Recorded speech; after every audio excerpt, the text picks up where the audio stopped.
Welcome to Spa. 4 miles of pure adrenaline with a sting in the tail. Ask Jacques Villeneuve or Mika Salo. Get it wrong here, you're in big, big trouble. Michael Schumacher has local knowledge. He must extend his winning streak in Ferrari's 600th Grand Prix. Mika Häkkinen's never won here, but he's on pole again, over a second quicker than the German. And Damon Hill has a genuine podium chance after a great qualifying drive.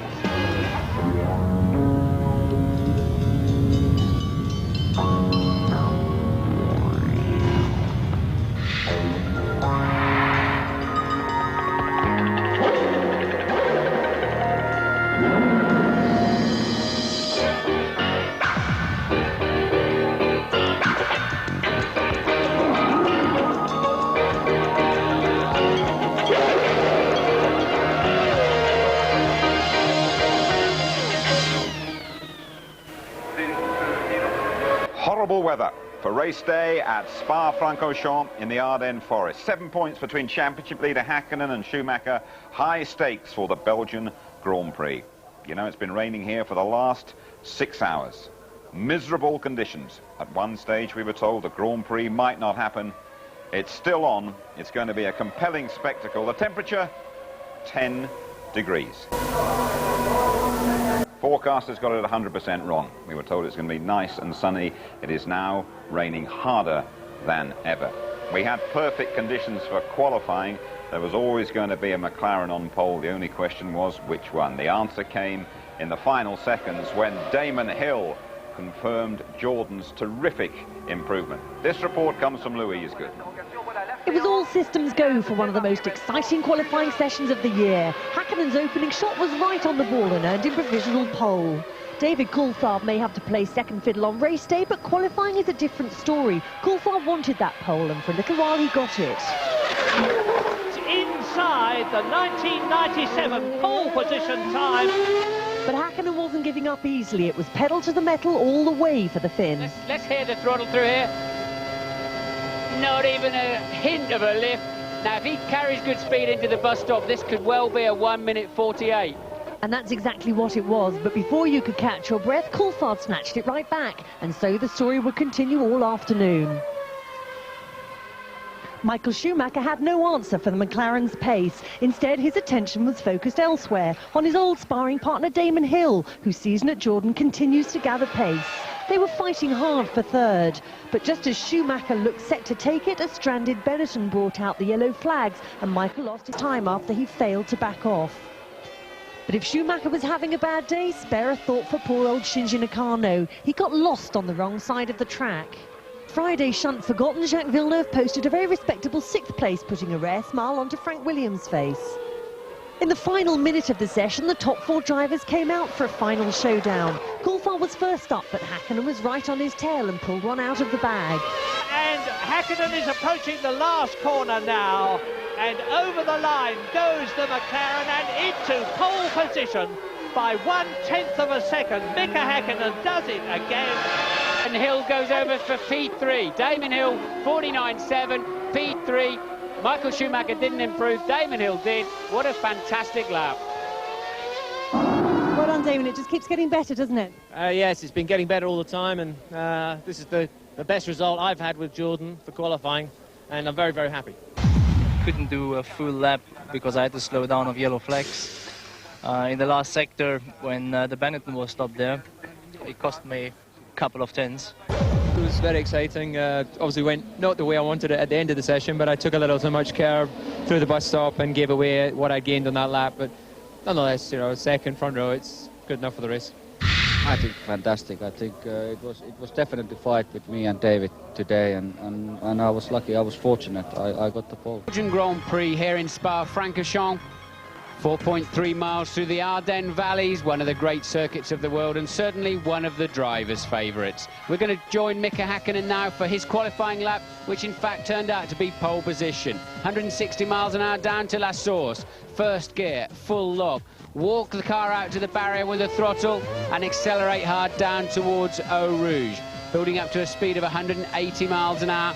You must not lift the throttle on the way in, blend it to about 80% now, and hard on again, over the curbs on the inside, 185 on the top, building up speed, already in top gear. It's a long, long climb up to Les Combes, 200 miles an hour. You'll feel the energy when he brakes.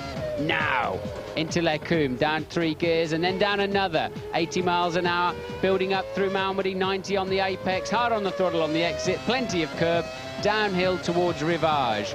Brake a little bit earlier, 60 miles an hour on the apex, get on the power early, and then the car will slide from the back. Don't brake too hard, let the car run through. It's slightly off camber, downhill now towards Pouhon, 180 miles an hour again.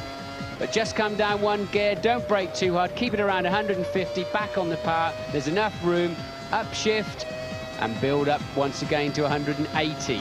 Now you've got Fania chicane, 3rd gear. Now he'll take 2nd gear in the middle, get ready to apply the power, the back's going to step out, there it is, a short straight and a tricky little right-hander, again off camber, run wide, now it's Stavelot, up through the gearbox, does he lift? Not at all, he's rejoining the old part of the circuit and heading home. An easy right and left sweep if it's dry, but then you've got Blanchimont, 195, let's see if he lifts the throttle at all. No way, you can hear the engine dulling as he scrubs off a little bit of speed, now down 5 gears into the bus stop. A lot of curb on the left, sawtooth curb on the right, back will step out a bit, short shift in the middle, attack the curbs, over the line, and pole position for Mika Hakkinen.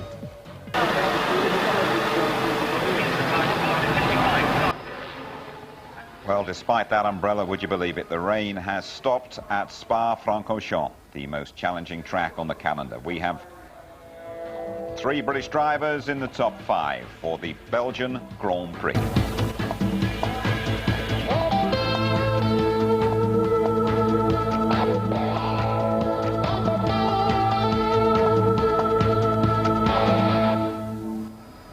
There's the tune, Michael Schumacher and Mika Hakkinen fighting for the title. Temperature, just 10 degrees. That is the scenario awaiting Martin Brundle and Murray Walker. And boy, what a cliffhanger this one is, and is going to be. You've heard about the course, you've heard about the tyres, you've heard about the drivers, you've heard about Michael Schumacher, Mika Hakkinen, David Coulthard, Damon Hill. What you haven't heard about is looking at that map on the extreme right-hand side, that very sharp corner is La Source. 1st gear, 35 miles an hour, and where the letter F is where the grid is. It's a very, very short distance to La Source, and they will all arrive there in one mighty 22-car lump, all pushing and striving, jostling for position to try and get ahead of the man in front. If you can gain places at the start, you can make your race or mar your race. And there on the front row of the grid, nearest that white line, of course, Mika Hakkinen starting in pole position for the 9th time in 13 races this year. 3 to go. His teammate David Coulthard alongside him. Damon Hill, a magnificent 3rd, the highest he's been for Jordan, and just ahead of Michael Schumacher, who's won here 4 times, who's won here 5 times actually, and one of them was disallowed. What do you think is going to happen, Martin? Well, for starters, it was significant that you saw the Mercedes-Benz safety car going around the track a few seconds ago, so it will definitely not be a pace car start as they had here last year. If you remember, it rained heavily just before the race started, and they had to start it with great caution. They've decided not to do that. It's been a big decision, just been wandering around the front end of the grid, and really there's a lot of tension down there, whether they go for intermediate tyres or whether they go for the full wets. My guess is that the Goodyear intermediate is probably slightly better. They may opt for that, they may take a gamble. I think the 2 guys on the front row will go for the full wets. We understand, of course, that Damon Hill is on the full wet tyre. It's a track where you can lose so much time. There's so many high-speed corners leading into long straights if you're on the wrong tyres. Remember, on the 2nd lap of the race last year, Schumacher on intermediates was 10 seconds faster on that lap than the next fastest man, which was Jacques Villeneuve. So you can quite clearly see how critical that decision is. But at the same time, if you just touch one of those painted white lines or the painted curbs, they're highly glossed, or you lock a brake, you can be in the gravel trap, and you're certainly not going to score any points from there. So it's a really tough decision. It's the hardest decision you ever have to take as a Grand Prix driver, sitting on the grid. You get all of the help you can from your engineer, your team boss, but at the end of the day, you're the one that's got to report back from having left the pits to form up on the grid, how much standing water there is, and how good the drainage is, how good your car feels, what's your confidence level, have you decided to stop once or twice with your fuel strategy, where are you on the grid, all of those factors. That's a full wet tyre there on the back of the McLaren. All of those factors you're trying to put in and take your best guess, and that's not got a lot of grooves in, Murray, has it? But Michael Schumacher, this could make the race. Michael Schumacher starting on Goodyear intermediates as he did last year, and that was the brilliant decision that Schumacher made at the very last moment, which undoubtedly won him the Belgian Grand Prix last year. But the joker in the pack is very much Damon Hill in the yellow Jordan behind Mika Häkkinen on the left-hand side of the grid as you look at it, as they clear the grid now for the first of 45 laps. The first lap, of course, is going to be the formation lap. The race lap is 44, the race distance is 44 laps. David Coulthard there went off this morning, as he has done before in the warm-up period. Drove into the tyre wall, damaged the nose of the McLaren, but that's all history. McLaren leads away with Mika Häkkinen, David Coulthard, there's Damon Hill, Michael Schumacher. The two Ferraris went very well in the warm-up this morning in conditions identical to this. Michael Schumacher was 1.3 seconds faster than Mika Häkkinen, who was third. And Eddie Irvine in the second Ferrari was 0.8 of a second slower than Michael Schumacher, but second fastest. And just look at those conditions, driving into a solid wall of spray. Yes, it's actually not too bad at the moment, but bad enough that you'll want to pull out and try to get some kind of visibility at high speed. Then as you brake down into the corner, the spray fades down and suddenly your whole world lights up. But if there's a lot of standing water and you're following another car closely, sometimes you can't even see your own steering wheel. James, what can you tell us about the tyre choices? Well, Martin, just before they went off, I noticed that Villeneuve, Alesi and definitely Michael Schumacher of the Goodyear runners are on the intermediate tyres. Eddie Irvine's on the full wets, and so is Damon Hill. And apparently there's a problem at the McLaren team. We're just trying to check out what that is. Something seems to have gone a bit wrong with one of the cars. Something may have come off. I'll just go and check that in a second. But looked to me as though both the McLarens are on the wet Bridgestone tyre. So conservative from some of them, and Schumacher obviously going for it on the intermediates. Yeah, and Schumacher is the man who can get the job done on intermediates in these weather conditions. That's Giancarlo Fisichella, who was second last year in the Benetton, and he's going to be starting from 7th place on the grid. Now, this circuit is absolutely superb. It's got gradient, it's got 200-mile-an-hour straight, it's got hairpins, it's got everything. Yes, we're led to believe that Damon has radioed back to his pits to tell them that something fell off one of the McLarens, whether it was a cover or something like that. We'll have to wait and see whether it was anything at all, because as we've already said, it's so difficult to see in these conditions. But at the moment, it's really not too bad. I have to say, I can understand why they're not starting this race under the safety car, because visibility is just about bearable, and there's not a lot of standing water. I went round in an old-timer W196 Mercedes-Benz an hour or so ago, and there is some standing water in small patches, but not enough to get these cars up on top of the water and aquaplaning. So I think from a safety point of view, a normal start is perfectly acceptable. Now, it's reasonable to expect in these conditions that the two McLarens on the full wet weather tyres with the maximum depth grooves to clear water off the track will sprint away, maybe even from Michael Schumacher. Remember, Damon Hill, as far as we know, is on wet weather tyres too. But if Schumacher has got it right, and it does start to dry out a bit, and it is brightening a little, the rain is still falling, the track is very wet, but it is brightening and might clear up a bit, then Schumacher could be quids in. Well, looking at the circuit conditions, I think anybody who's currently got intermediate bolted onto his car is going to be feeling pretty pleased with himself. Well, we know the answer for that. He hasn't, Mika Häkkinen. Look at Häkkinen's eyes, just staring there as he's just watching the road closely and then going over to find his grid slot. I'm expecting Michael Schumacher to have a massive attempt to get Damon Hill dispatched so he can chase after those McLarens as soon as possible. As ever, watch the lights, 5 on, and then they will all go out. A pause of up to 3 seconds, 44 laps, the Belgian Grand Prix, the race which is crucial to the World Championship. Häkkinen on the left, Coulthard on the right. Yes, yes, it's go! And Coulthard drags. Häkkinen gets away well. Look at Eddie Irvine coming up on the inside. Villeneuve goes up into 2nd position. Schumacher is down into about 6th position. Bad start by the Ferrari. Great start by Eddie Irvine. Villeneuve. Look at Villeneuve. Hand into the wall. Who was that? Coulthard in the wall. David Coulthard into the wall. They'll stop the race. They'll have to red flag this. Terrible. Look, this is quite appalling. This is the worst start for a Grand Prix that I have ever seen in the whole of my life. Total carnage. David Coulthard went off up the hill very early on, and then they just all piled into him into poor visibility, and they have no ability to stop. The tyres are cold, and everything locks up, and he just slides straight into the accident. Yeah, the race stopped, of course. Mika Salo, you saw, walk away, and he had a gigantic crash yesterday.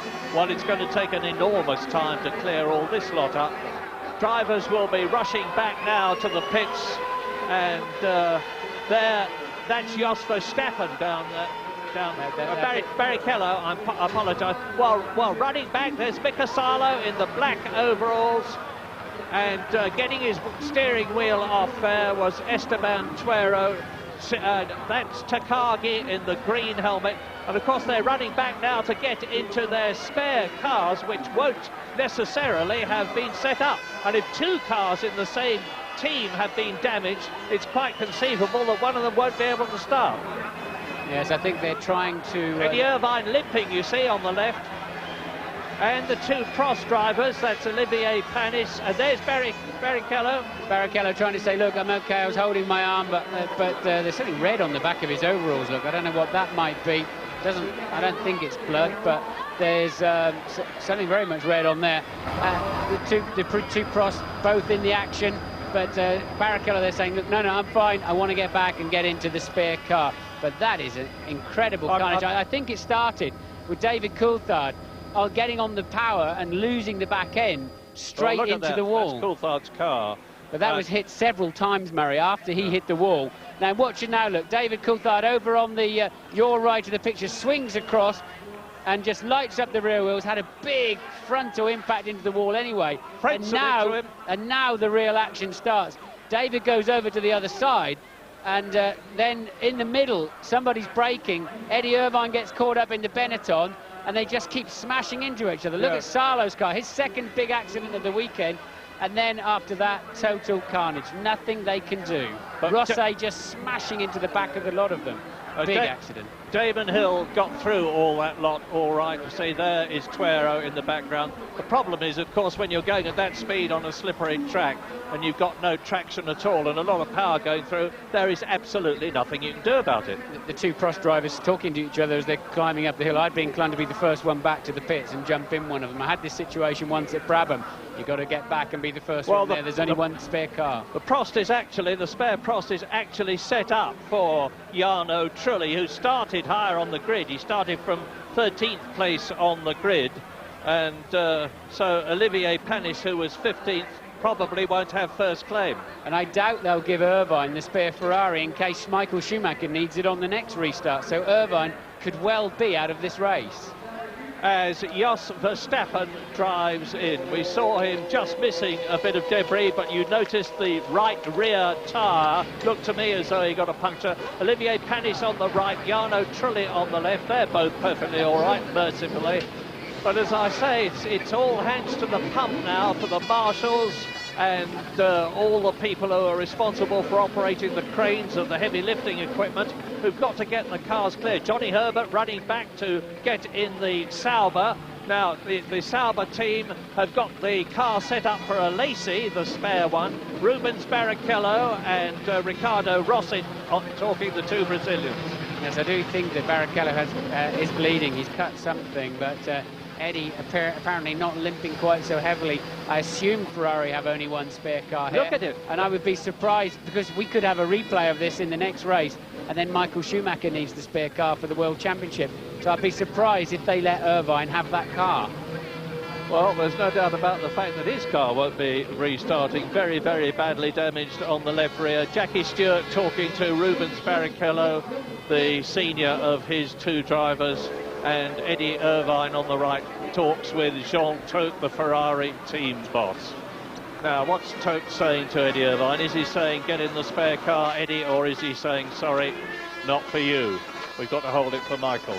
I'm not sure what the rule is on this. Can they actually stop him from taking part in the race if there's a car available for him? I doubt there is a rule to cover that eventuality. I think that'll be a team situation. Well, here we go again. Damon Hill had a very poor start in third place. Straight down towards us, you see Mika Hakkinen on in front, Eddie Irvine coming through, and Coulthard is behind Hakkinen. Eddie Irvine dives up to the right, and Villeneuve goes through on the left.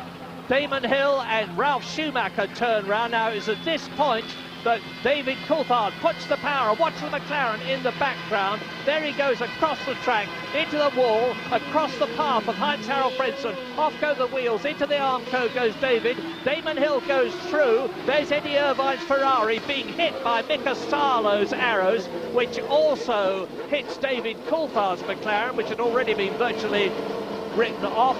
Tuero just hit somebody's front wing. There's an arrows in front of us. I should think at least 10 cars have been really badly affected by that crash. It reminds me of the appalling crash at Indianapolis some years ago. But mercifully, no, Eddie looking very quiet and calm in the pits. Does that mean he's not starting, or that he's just getting himself together to restart? Well, there are other cars at the end of the pit lane. Truly's managed to get himself in the Prost. We can see Wirtz at the end of the pit lane, ready to rejoin. They should be allowed to go round and reform on the grid, because obviously the race was stopped before the end of the first complete lap. So it's a whole new race, and now we'll have to see. I didn't see any sign of Eddie Irvine preparing to get in the T car. Normally there'd be frantic activity, and well, there's so many. That car's one of the Benettons. I thought I saw some flames in the back of it. I thought I saw some flames coming out, just creeping out behind the bodywork there. The point is that it's happened once. There's no reason, to be honest, why it shouldn't happen again. But James Allen's got some news for it. What is it, James? Well, I'm down at the scene of the accident now. There are, as I count, 9 cars that have been damaged in this incident. We've got obviously arrows. We've seen a Prost. Both the Tyrrells seem to have been pretty badly smacked up. One of the Stewarts, one of the Benettons, is there as well. But it's worth making the point that it seems that none of the drivers are still in the cars. They all seem to have got out and have made their way back to the pits via the medical centre, no doubt. And also we saw some bits flying off some of the cars up towards the debris fence, where there's a great big crowd, of course, on the outside of the straight. And looking across into the grandstands, it looks to me, and I'm very glad to tell you this, that no one in the grandstands appears to have been hit by any flying debris. Well, Ron Dennis there talking to David Coulthard. I won't say David caused it, but it certainly all happened after he went off the track. First of all to his right and then to his left. But he's zipping up his overalls again, getting ready to get into the spare McLaren. That was a very big first impact there for David Coulthard. Obviously lit up the rear tyres, went straight across the road and head first into the wall. Just a pure concrete wall there. This is the other side of the track where he ended up. And then another car hit him. Salo's car hit him very, very hard. One guy who did a good job in there was Ralf Schumacher. He managed to stay at the back of it all, and hopefully he escaped completely undamaged. Well, while we're getting things sorted out here in Belgium and they're clearing the track, it's a good time to take a break.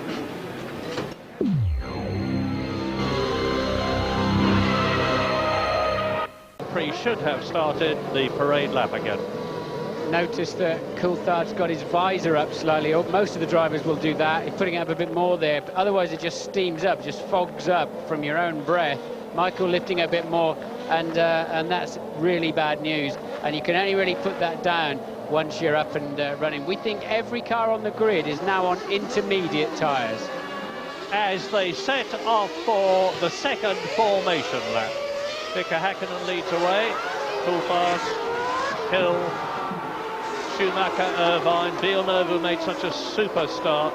Behind him, Fisichella, Ralf Schumacher, Frentzen out of La Source. This is where the crash happened. Through to Eau Rouge, the most demanding corner complex in Formula One. And they take that at 180 miles an hour in the drive. Villeneuve went off badly yesterday there. Salo went off badly there yesterday. Climb up Kemmel, which is a very real gradient, I can tell you, having walked up it. 180 miles an hour and more, 200 miles an hour on the approach to Les Combes. The right-left, where the circuit starts to drop downhill after this right-hander at Malmedy.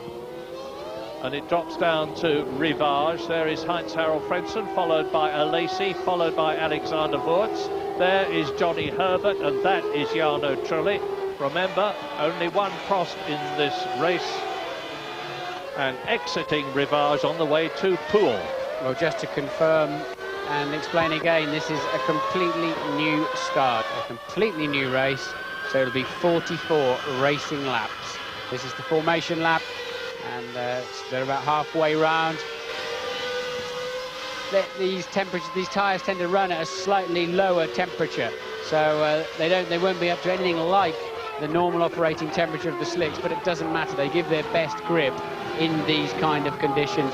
I'd say it's slightly marginal for Inters, but the track dries so quickly as the aerodynamics and the tyres of those cars lifts the water into the air, as you can see it. It then gets dispersed, and very quickly you do get a drier line. What you have to be careful of is those curbs, the red and white painted curbs and the white line that delineates the side of the racetrack are incredibly slippery, and that's what they're going to have to stay away from all of the way around the track until there is some kind of dry line, and even then treat them with an awful lot of caution.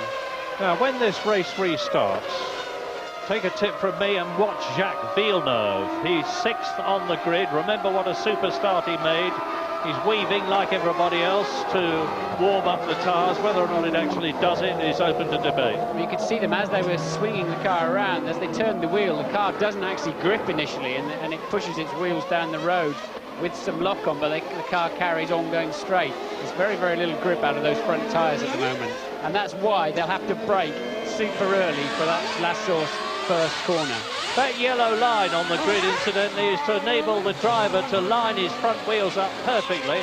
There is a sensor in the tarmac for every car which indicates whether they make a jump start, and you've only got to move a few centimetres for that sensor to operate. Yes, you can see Häkkinen looking out of the side of the car, because you can't see down because the monocoque blocks your view. You look out of the side of the car to try to see that extended yellow line. Visor still up there for Coulthard.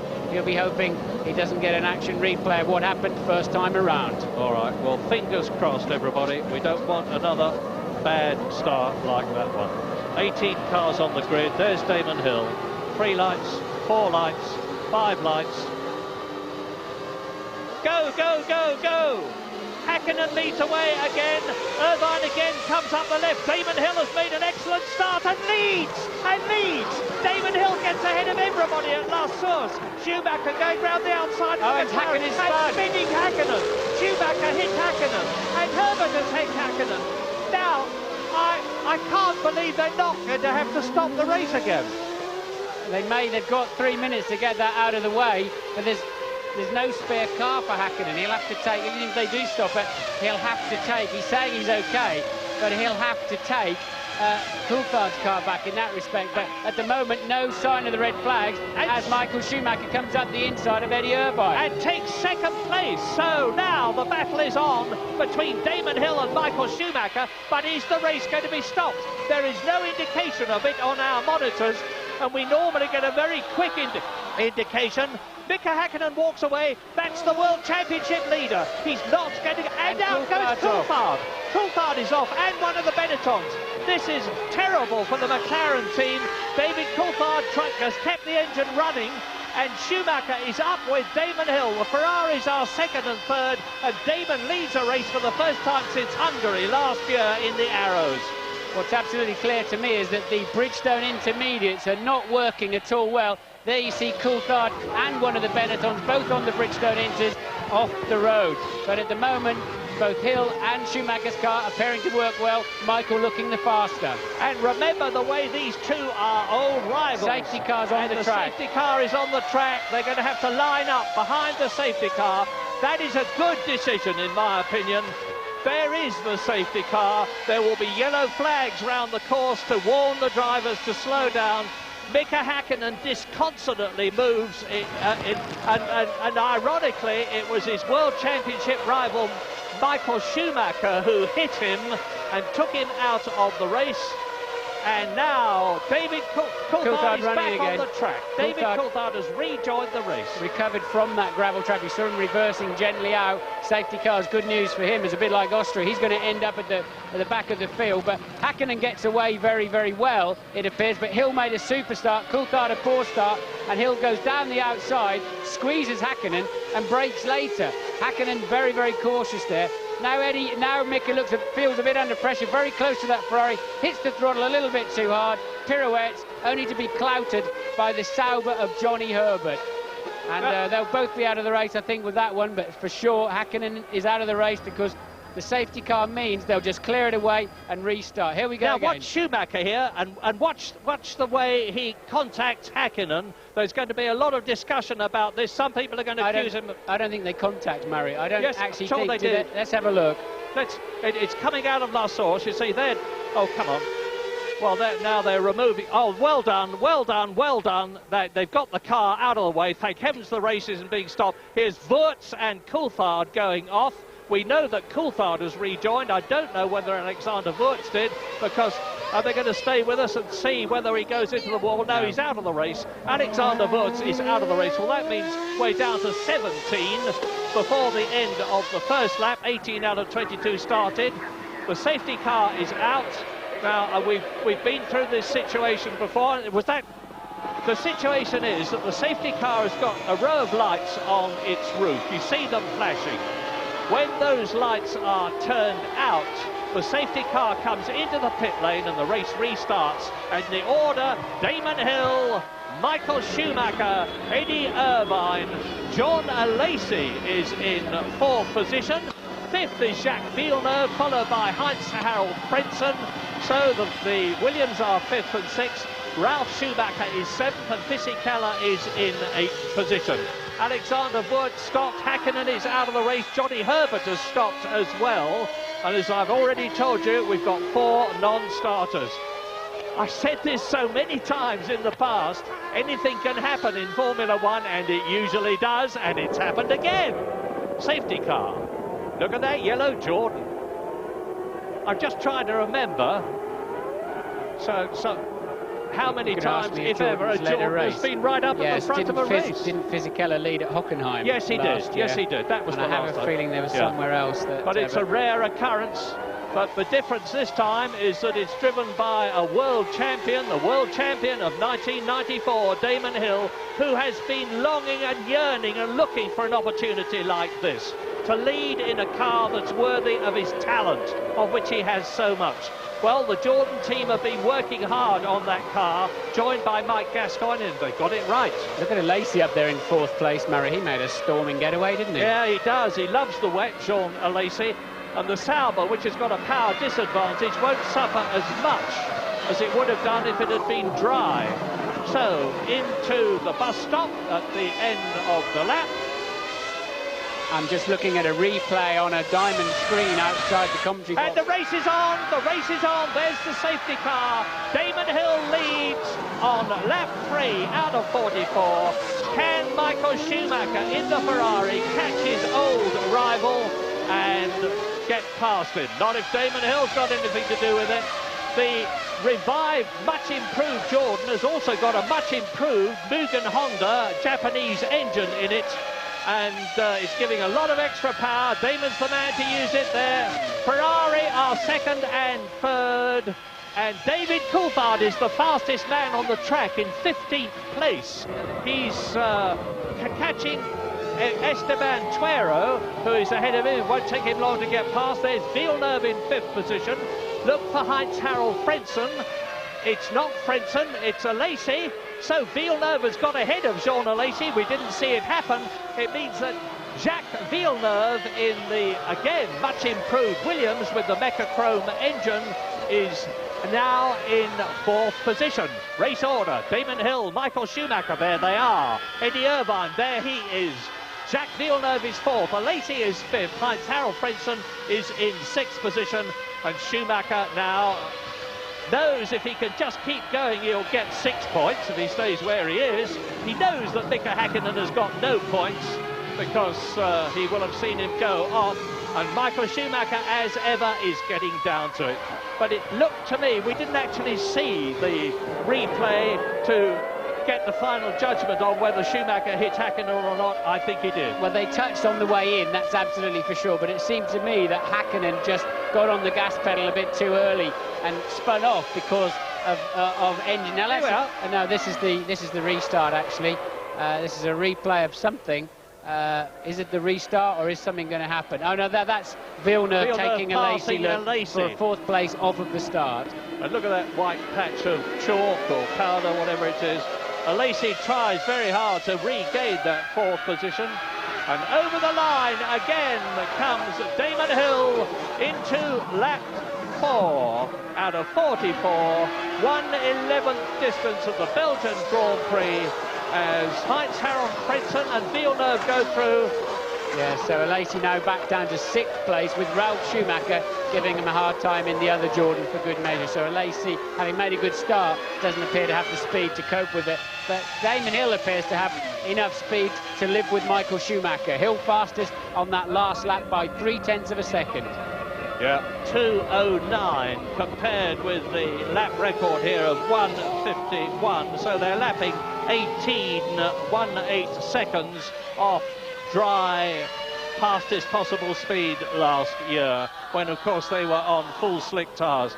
Eddie Jordan, he'll be keeping his fingers crossed. He's never won in all the Grand Prix that Jordan have been in. When they started in 1991, they have never won a Grand Prix. The nearest they've got to it was Rubens Barrichello, 2nd here at the Belgian Grand Prix, starting from pole position. He got pole position when the circuit was drying out. And now Damon Hill still leads. Michael Schumacher still 2nd. Jordan leads Ferrari. Ferrari leads Ferrari. Look for the 2nd Ferrari of Eddie Irvine in the spare car, I remind you. Yes, the top 7 cars all on the Goodyear, so they're definitely working better than the Bridgestones. I think that's why you've seen the McLarens and the Benettons flying off the road. Louise is with Johnny Herbert. Johnny, what can you tell us about that shunt? Well, I'm glad I've got my little one in my arms because it actually gives me a little bit of satisfaction after that. But the first one, nice start in the middle, first corner, no problems. And obviously I think it was David that started it. And you could see everybody, all the spray, but it was very vague. And I got through, but then there was someone's wheel bouncing down the track and it hit the back left and ripped off the broke the suspension. So that was the first one. And then the second one again, start was okay, sort of went round the outside, out of trouble. And then as I turned, I saw Mika spinning, but then he did one of those where you keep your foot in, and he was spinning the car round. And as I came, first of all, I thought he was going to spin and stay left, but then he sort of spun the car round, so I had already decided to go on the inside. But as I was trying to go on the inside and he was spinning the car, we actually, the rear of the cars clashed. So that was it. I'm glad to see you're all right, Johnny. Okay, thanks. Well, Damon Hill doing a sterling job up front, fastest again on that last lap, but only just from Michael Schumacher. And looking out of the window, Murray, as ever at Spa, it's raining, it's beginning to rain quite hard again. So if that is the case and it keeps up, they'll have to come in and change to full rain tyres. Well, this is quite literally a turn up for the book. There's all sorts of possibilities in this race, and it's wonderful to see 1994 world champion Damon Hill leading again, albeit in a different car from the one in which he was so successful in his early career in Formula One, the Williams, Renault, world champion 94.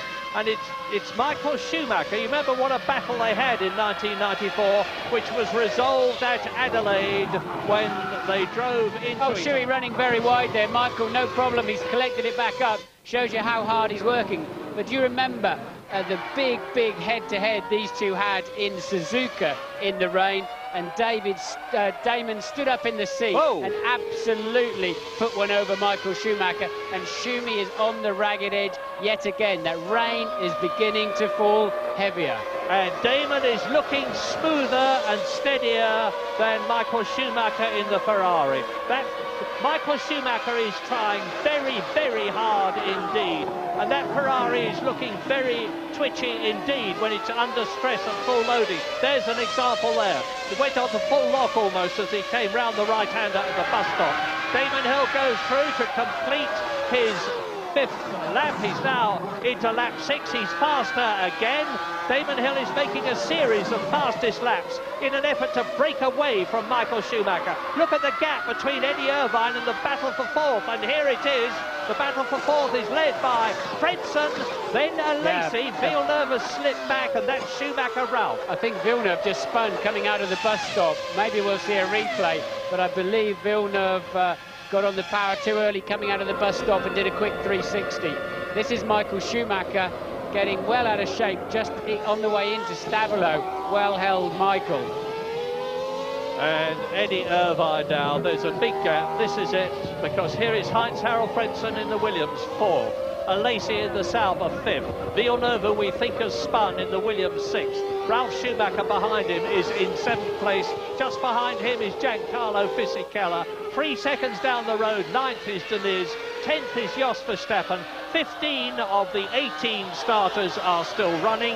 Wurz, Hakkinen and Herbert out of the race. Barrichello, Panis, Salo and Rossi did not even restart. Well, just to let you know how well Damon Hill is driving and how hard Michael Schumacher's trying, they're a full 3 seconds a lap faster than the rest of the field. So Shuey looking a bit quicker on this lap, though, as he's closed the gap slightly. Well, there were people who were very inadvisingly saying that Damon, at his age, and he is 37 years old, was now settling and cruising and collecting rather than racing. Everybody in the know knew that that was absolutely wrong, and here is the living visual proof of the fact that he's got the talent if he can get the machinery. He didn't have it at Arrows in the first real year last year. He didn't have it with Jordan at the beginning of the year, but he's got it now. Look! Schumacher's half a second faster at least on this lap. Michael now finding some grip after those early skiers, and he also looks stronger under braking than Damon too. So now the gap, he ended up a full 7/10 faster than Damon. Damon ran wide there. There's no problem. Damon will get on the power early. It all evens out, but Michael clearly now the faster of the two. Now these two had a terrific scrap when Schumacher was in the Benetton and Damon Hill was in the Williams, and at Les Combes, which they're going to be approaching soon, they literally had a wheel banging. And it was at this right-left that they're coming up to now. Michael Schumacher tried to dive through on the inside, as he was trying to do there, but no way of getting through. They banged wheels and Schumacher got through, and Damon understandably was very angry indeed. So we're now on lap 7 out of 44 of the Belgian Grand Prix at Spa. Michael Schumacher, the fastest man on the track at the moment. He's gone round in 2 minutes, 5.4 seconds. And James Allen has got news about Hakkinen and Schumacher. What happened, James? Well, Murray, you're sure that they touched. Martin's not so sure. I'm not so sure either, but I just grabbed a quick word with Mika Hakkinen. He wasn't willing to do an interview for us because he's so incredibly upset by what happened, but I did catch a word with him. I said, did Schumacher touch you? And he said, for sure he touched me. I went down to Ferrari, I checked with them. They say, we don't think so. We're pretty sure he didn't. And Michael certainly hasn't said anything on the radio, so watch this space. I'm still absolutely convinced they did touch, Murray. You were right on the way in, but I don't think that's why. Look, there's something happening here on a replay. I think that's the earlier replay of Villeneuve getting it wrong, coming out of the bus stop. We talked about that a little while ago, and he did well to keep that all within the barriers, actually. But then I do believe that Hakkinen got on the power, got a little bit flustered, got on the power too early on the way out and spun by himself. Well, we'll find out later. It's academic now, sadly, from Mika Hakkinen's point of view. And Damon Hill just twitches the Jordan a bit on the approach to the bus stop. You don't need me to tell you how close Schumacher is to him in terms of time. It's distance that matters, and it's mighty, mighty close. With Schumacher, well, I've said this many times before, catching is one thing, getting past is another. They're in two very closely matched cars, and they're drivers of equal talent. One of them has got to make a mistake. Yes, and I think it's going to be Damon locking a brake somewhere. His car's not slowing down as well as Michael Schumacher's, and I think sooner or later Schumi's going to get close enough and he'll be able to outbrake the Jordans. On that last lap again, Schumi was 4 or 5 tenths of a second faster, but now he's actually got to do some passing. And apparently Fisichella has gone off the track somewhere or other, which makes sense. Yes, he was, because he's now down in 8th position. Well, all of the Bridgestone runners are struggling. They're a full 6 seconds a lap slower. The fastest Bridgestone runners doing a 2:12, Hill and Schumacher 2:05. So Coulthard back in 14th place, also on a 2:12, but clearly those inter-Bridgestones just not working, and I think that's another strong reason why Häkkinen spun off on the first lap, as did Coulthard and Wirtz. Well, Bridgestone dominated the first 6 races of the year. Goodyear have said they're pulling out of Formula One at the end of this season. Everybody hopes they will not, and if success is what they're looking for, they're certainly getting it, because Michael Schumacher he's had 4 wins recently, and Goodyear certainly look as though they're going to win this race at the moment. Well, let's just think of the psychology here. Damon Hill desperately wants to win this race. He hasn't won a race since 1996, unlucky at Arrows in Hungary last year. Michael Schumacher needs the World Championship points. I think Michael will be thinking, I'm not going to take a wild move to get past this man. I've got a long afternoon ahead of me. I'll take him as and when I can. But here's a good chance. He got a much better run out of Blanchimont, up the inside into the bus stop. He has track position, squeezes Damon over a little bit. Michael Schumacher, a textbook overtaking opportunity as he came out of that 6th gear Blanchimont corner. Much, much better. And that means to say that if Michael Schumacher can stay where he is, and yes, I know there's a long, long way to go, because this is only lap 9. Here's a replay. Watch Damon Hill. He tries to protect his position, but Michael Schumacher, you just got to get the smell of an oily rag when there's a chance of getting through, and he'll be there. You see, he has forced Damon Hill wide. Michael Schumacher is able to take the right line into the bus stop. Damon Hill has to defer or go off the track and damage his car. He does that. Michael Schumacher leads in Belgium, and if he can stay there to the end of the race, he will take the lead in the World Championship. A most incredible situation. He's 7 points behind Mika Häkkinen at the present moment. Mika Häkkinen is out of the race, will score no points. If Michael Schumacher can win, long way to go, he'll get 10 points, and he would be in front of Häkkinen by 3 points, with just the Italian Grand Prix, the Luxembourg Grand Prix and the Japanese Grand Prix to come. Michael getting well up on the curbs there, taking risks. I don't think he needs to take at the moment, but that's not the man's style. That was a great overtaking manoeuvre on Damon. No risk there, because if you do lock a wheel, at least you can go down the pit lane. But he quite clearly put his car in a position where he had the track position. Damon couldn't turn in. Michael now happily on his way, thinking of pit strategy now. 44-lap race. If they're 2-stopping, they'll come in around lap 15. Normally in the rain, you put as much fuel in as you can so that you can be sure to have a wider window if the track starts to dry out. At the moment, it's certainly not drying out. It's raining even harder, and I think they'll 2-stop. And look at the way Damon Hill is dropping back. David Coulthard is in 14th place now. Remember, he went off the track with Alexander Wirtz, who has retired. He rejoined after reversing through the gravel trap. He was lucky to keep the engine running. Never mind, get the traction to get out. And he's now past Esteban Tuero, and he's up into 14th position. And out goes another one. It's the steward, the sole steward of Jos Verstappen, because remember, Rubens Barrichello failed to restart the Belgian Grand Prix because he had damaged his elbow. So both stewards out of the race. A twitchy-looking Michael Schumacher as he went out of La Source. He kept the Ferrari under control. He's now 5 seconds ahead of Damon Hill. It looks as though we're going to see another one of these incredible, masterful Michael Schumacher wet weather drives. Yes, Coulthard's coming into the pits. I suspect he's going to give up on those intermediates. He's running around at the back of the field, can't make any impression on anybody, and I think they'll bring him in and put on a set of wets. Now, I'll tell you this, Eddie Irvine is catching Damon Hill as well. Damon Hill's not fighting for first now, he's going to be fighting for second, and off goes Schumacher! No, it's Irvine, it's Irvine.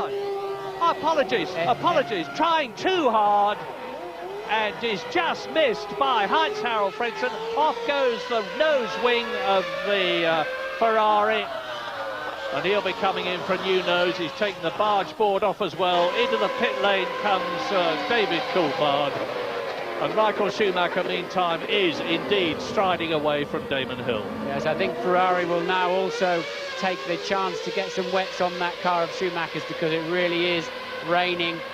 They'll probably hope to get to a pit stop window before they do that, but it's risky times. It's really difficult now. It's such a long lap here. It's so long before you come, well over 2 minutes before you come around again, that the track can change in that time. Every corner is a new adventure on every lap. So Michael Schumacher back in, and maligned by me, and I apologise to him. Michael Schumacher comes into the bus stop for the 10th time. 44 laps, he's got a large number still to do, no sign of him coming in. He's like Senna, he can keep going on intermediate tyres in wet conditions far longer than most people can. Yes, Irvine's had that problem on the way into Lecombe and ended up running over his own nose as he went over the bumpy bit of grass. I think he outbraked himself at the end of the straight and just went straight across the grass. Normally it doesn't take your nose off there, I'm surprised actually, but then they'll have a job getting that out from underneath actually. Yeah, there'll be a lot of muscle power applied to it, mechanics catching hold of the suspension on either side. And now into the pit lane comes Eddie Irvine, and we're going to see how they cope with it. James Allen is right down there. Yeah, they're definitely going to put full wets on this car, Murray. Ross Brawn, the technical director, is standing by to assess any further damage. Now just watch you guys at home, how quickly they can change a nose on a Formula 1 car. They can do an engine in an hour, but look how quickly they can do a nose. Now, of course, the decision to put this car onto wets reflects on Michael Schumacher's situation. He's out there going hell for leather on the intermediate tyres. We reckon he's got a reasonable amount of fuel on board, and I agree with Martin. I think he's hoping to do this race in 2 stops. Well, it looks as though Eddie Irvine is going to rejoin in 11th position. Takagi has just gone through and he was in 10th place. Can he scramble out before Nakano? Yes, he has done so. So on full wet tyres, which are undoubtedly the thing to have at the moment if you're not Michael Schumacher, there he is. Eddie Irvine rejoins in 11th place, and Michael Schumacher now leads Damon Hill by 7.1 seconds. Of course, the pressure is off Damon from Eddie Irvine. Heinz-Harald Frentzen is third now. Another car off there. It's one of the Tyrrells. I think it was Rosset. The Tyrrell, Takagi. Yes, the only one left. You're right, Murray. And let's have a look. What does he do? He loses it coming out of La Source hairpin and straight into the wall. And this is the penalty, of course, of being inexperienced in wet conditions on intermediate tyres, which Takagi is. It's the first time he's driven at Spa, and it's probably the first time he's driven in conditions like this on tyres like those. So both Tyrrell sadly out of the race. Eddie Irvine rejoins. There he is on the track. Race order on lap 12 at the moment. Damon Hill is 9 seconds behind Schumacher, 15 ahead of Frentzen. Frentzen is 7 seconds ahead of Alesi. Alesi is 4 seconds ahead of Villeneuve in 5th place. Ralf Schumacher is 6th. 2 seconds behind Villeneuve and catching him. Eddie Irvine, who was 7th, is now down to 11th position. So Fisichella is 7th. Deniz is 8th. Trulli has moved up into 9th position now that Takagi is out, and 10th is Irvine. Jordan Mechanics ready. Into the pits comes Schumacher, Ralf Schumacher, from 6th, who is going on to soft, wet tyres, we are told. That means there really is a lot of water and not a lot of grip out there if they're going to put the soft ones on, although they were working well in the warm-up this morning, we do know. So we have to assume that Damon Hill will maybe do the same, but Hill is running 2 seconds faster than anybody else except Michael Schumacher, who's 2 seconds faster than Hill. So Michael's still finding enough grip out there somewhere, Murray. Yeah, interestingly that when Michael Schumacher went off in 1994 in the Benetton, he actually won the race, but because he had damaged the wooden plank which is underneath every car, they judged that the car was too close to the ground, which gave him a benefit, and he was excluded. But he's had a fantastic record here in Belgium. This is where he made his debut in the Jordan team, and he was so good he started 7th. Burnt his clutch out at the start, and hello, what's going on here? It is Jacques Villeneuve diving inside Esteban Tuero's Minardi, who just avoids Villeneuve, who runs a bit wide, and Tuero, who is 14th, has now been lapped by the top 5 drivers. This is the race leader in Belgium. It is Michael Schumacher coming through to complete his 12th lap. He was 9 seconds ahead of Damon Hill. Yes, he'll be squeezing that throttle pedal like there's an egg underneath it. He doesn't want to brake, because if you jump on it too quickly, we've already seen several drivers just spin off just in an apparent straight line, and you really do have to squeeze the power on. But he's lapping very well, a 2:06.5 again on that lap. You can see him bouncing across the curbs in the bus stop, but he looks totally under control, doesn't he? Yeah, he's actually finished first here 5 times. As I say, he was excluded in 94. But his first win here was in Belgium after his debut here in 91. He won in 92, and then he won 3 successive years, 95, 96, 97, last year in appalling conditions. And Damon Hill is holding his 2nd place in the Jordan. Looking good, looking steady, looking smooth. Jordan car, Mugen engine, Goodyear tyres, and the same applies as far as the rubber boots are concerned for Michael Schumacher's Ferrari. It's looking a good race for Goodyear. They're 1st, 2nd, 3rd, 4th and 5th at the moment. Fisichella is the top Bridgestone runner in 6th place, ahead of Ralf Schumacher, who is 7th on Goodyear. Yes, when Michael Schumacher won here in 92, I was his teammate. I passed him for 3rd place when he ran wide. In the bus stop, he had a look at my rear tyres, decided they didn't look that healthy as when we slowed down for the slowest part of the bus stop, took a gamble on coming in for slicks, and whizzed past the 2 Williams and won the race because he pitted first of the 4 of us, and that's the way the man thinks. Well, the man to watch at the moment, if we could have a look at him, is Jean Alesi, who is in 4th position behind Frentzen.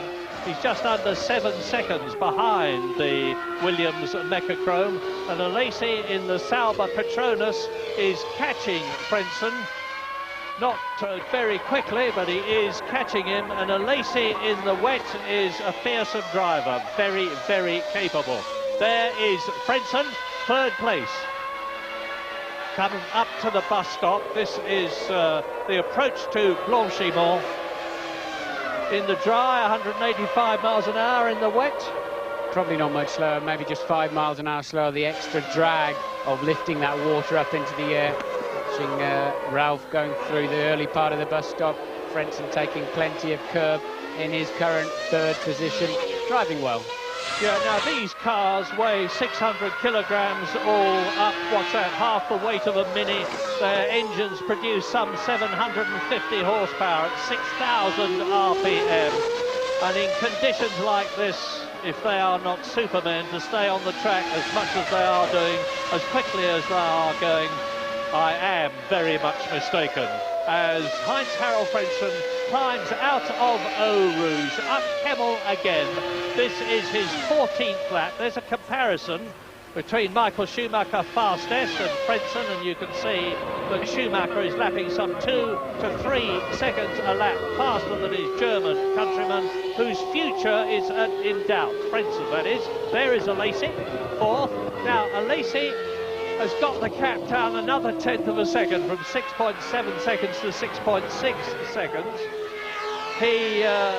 He's the most experienced driver in Formula One, is Jean Alesi. This is he's coming up to 150 Grand Prix. This is his 148th. Having driven for years for Ferrari, won his only Grand Prix for Ferrari in Canada in most emotional circumstances. Car number 27, which was the great Gilles Villeneuve's number. And then Alesi left Ferrari, went to Benetton, 2 years. Now he's with Sauber. Seems to be very happy there. and going well. Now, we're on lap 14, so there's still 30 laps to go. It's roughly 1/3 distance. We haven't had any fuel stops yet. Yes, we've had Ralf Schumacher in. We've had Eddie Irvine in for a new nose cone. Esteban Tuero has been in, and so has David Coulthard, but we haven't had any of the expected tyre and fuel stops. And Frentzen has been in the gravel. Now, Frentzen was in 3rd place. He should be that now. Where is Alesi? That is Alesi. I can't tell you whether he's got ahead of Frentzen, but I suspect he has. I think he has, because Frentzen spent 10 seconds extra in the midsection than Alesi, and he was 6.6 behind as Verstappen makes his way back to the pit. So Frentzen, we believe, has dropped back. Yes, yeah, Alesi takes 3rd. We're expecting Frentzen in the pits for possibly a set of wets. That should be presumably Villeneuve coming into view there. No, Frentzen has decided to carry on. So Frentzen not choosing to come in the pits on that lap. He's got a little bit further to go before the fuel window. And if they're going to two-stop, they've got to be doing it soon. If they're going to two-stop, they should be coming in round about lap 15. Laps 15 and 30 in this 45-lap race. Incidentally, Jean Alesi was running 2nd in Belgium for a long, long time in the Sauber last year until he had a mechanical problem, which let Giancarlo Fisichella through into 2nd position. But here is the recovered Heinz-Harald Frentzen, and the gap, which was 6.7 seconds between Alesi and Frentzen, is still 6.7 seconds, but the other way round. Alesi is 3rd and Frentzen is 4th. Michael Schumacher 4 seconds faster. Look, he's locked the front wheel again. That's the corner he went off on the last lap. Got away with it this time, but Michael Schumacher's 4 seconds faster than Hill, 2nd place man on the last lap, now leads by 16 seconds. And Alesi is catching Hill, not quickly, but at the rate of 0.6 of a second a lap. The gap between them is 22 seconds. Damon Hill is safe at the moment, but if Alesi keeps on going, he's going to be very, very much closer. Schumacher leads, Hill is 2nd, Alesi is 3rd. Frentzen, there he is in 4th position. Jacques Villeneuve is in 5th position, 4.5 seconds behind his teammate. Fisichella is 6th and catching Villeneuve. Okay, Michael Schumacher now down in the 2-minute 13s. It really is raining. It's time for a set of wets. I really think it's time for a set of wets for that leading Ferrari, because if he's losing 4 or 5 seconds a lap, that means you're getting some standing water. You can see for yourself how much grayer it is, how much more spray it is. This is a tricky time. Yeah, well, if he was on a two-stop strategy, and I think he was, he can come in any time now without losing anything at all. He came in on lap 14 last year. He made 2 stops, and interestingly enough, last year he came in and changed from intermediates to slicks, because at this time in the race last year things were beginning to dry out. Quite the reverse to now. And Michael Schumacher is leading Damon Hill by 18 seconds now. And there are the 2 Williams. Frentzen in front of Villeneuve. They're 4th and 5th. And Villeneuve is catching Heinz-Harald Frentzen at the rate of 1.3 seconds a lap. The gap is 3 seconds, so he's going to be right with his teammate Frentzen in just a couple of laps, maybe even less. And we're expecting Michael Schumacher into the pits. I can't see the pit lane from here, but no doubt we will get a shot of the mechanics coming out. They're not allowed to come out until the lap that the driver is actually coming in. And we're expecting Damon Hill in at the same time. I think it's the right time. It's the right time to get some wets on. It's too risky now. It can sometimes be out of the driver's hands there. Just catch the water slightly wrong, and the thing will be in the wall. It's just not worth the risk for Michael Schumacher with both McLarens out of play. Well, you can see that Villeneuve there is making a much better fist of the wet conditions than Heinz-Harald Frentzen, his teammate, is. I said it would be a couple of laps. It's more like half a lap at the moment, because Villeneuve is right up with Frentzen, and the question is Frentzen going to move over and let him through? There's absolutely no reason why he should. Here is Michael Schumacher, race leader, coming in for the first tyre change of a top man. James Allen is there. Yes, here comes the race leader. Martin, you know, I think Ross Brawn must have been listening to you, because about 10 seconds after you said, right, it's time for Shuey to come in, Ross looked at the timing screens and gave a big jerk with his thumb. Bring him in, he said, bring him in. And very calm work by the Ferrari crew. Perilous waters ahead for many other people. That's 8.3 seconds, bit of a slow takeoff, and he was lucky also that Damon and Fisichella weren't in the pits at the same time, but he's back out again. Meanwhile, Damon coming in as well. Yep, Damon Hill into, now it was 8.3 seconds for Michael Schumacher. Is Damon going to lose any time, and is Alesi going to catch him? I don't think so, because Alesi was 23 seconds behind him. They've got a spanner caught in the front wing. It looked as if they were hoping to adjust. Maybe they did adjust the front wing on Damon Hill's car. Whatever, the tool got stuck in the nut, or the bolt head, and it didn't work out at all. And I don't actually think they changed anything.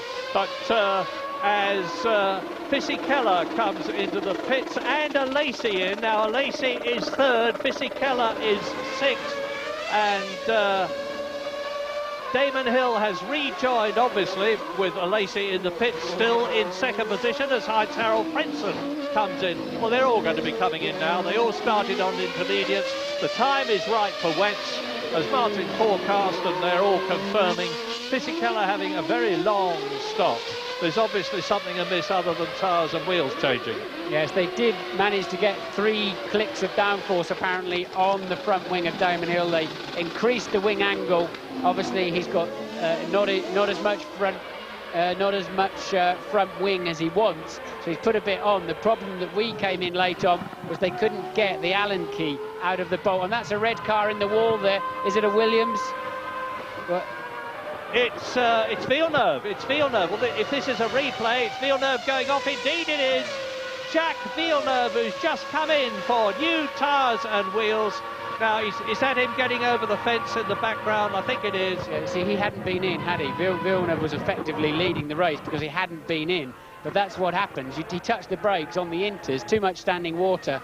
We saw Coulthard do the same thing at the British Grand Prix, and you go straight to the scene of the accident. Why are they all pointing up the track, I wonder? It looks to me as though there's something else up there as well that we can't see. They're not looking at Villeneuve at all. This reminds me about the famous Fangio incident at Monaco, when Fangio saw the people looking the wrong way and used... Oh, there's Villeneuve. He's getting out of the car.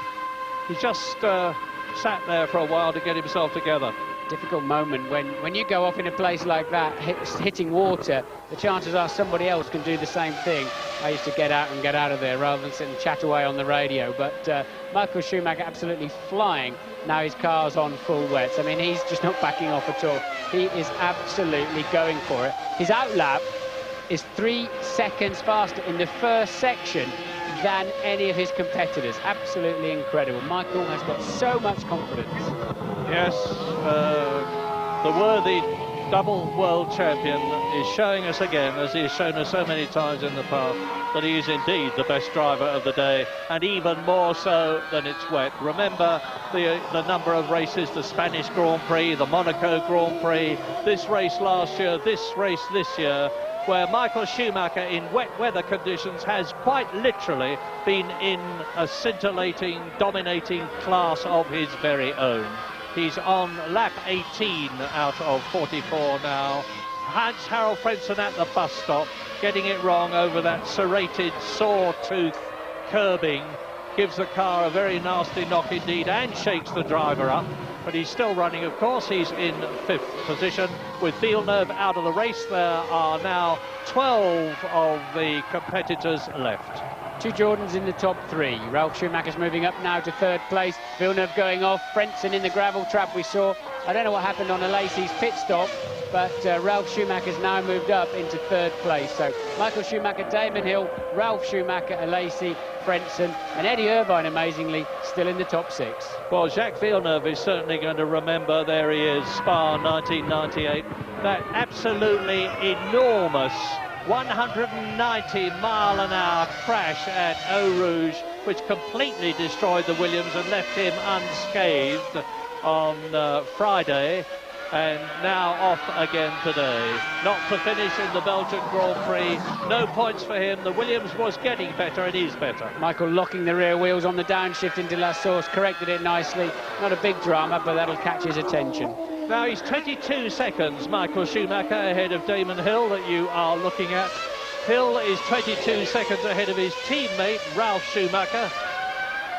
And Damon Hill going extremely well.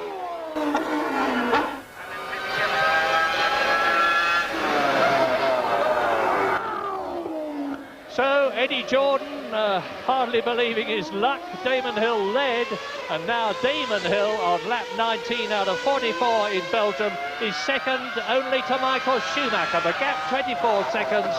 Ralf Schumacher in the second. Jordan is in third place. Both Jordans in the points on the podium at the present moment, but there are still 2/3 of the race to go, nearly.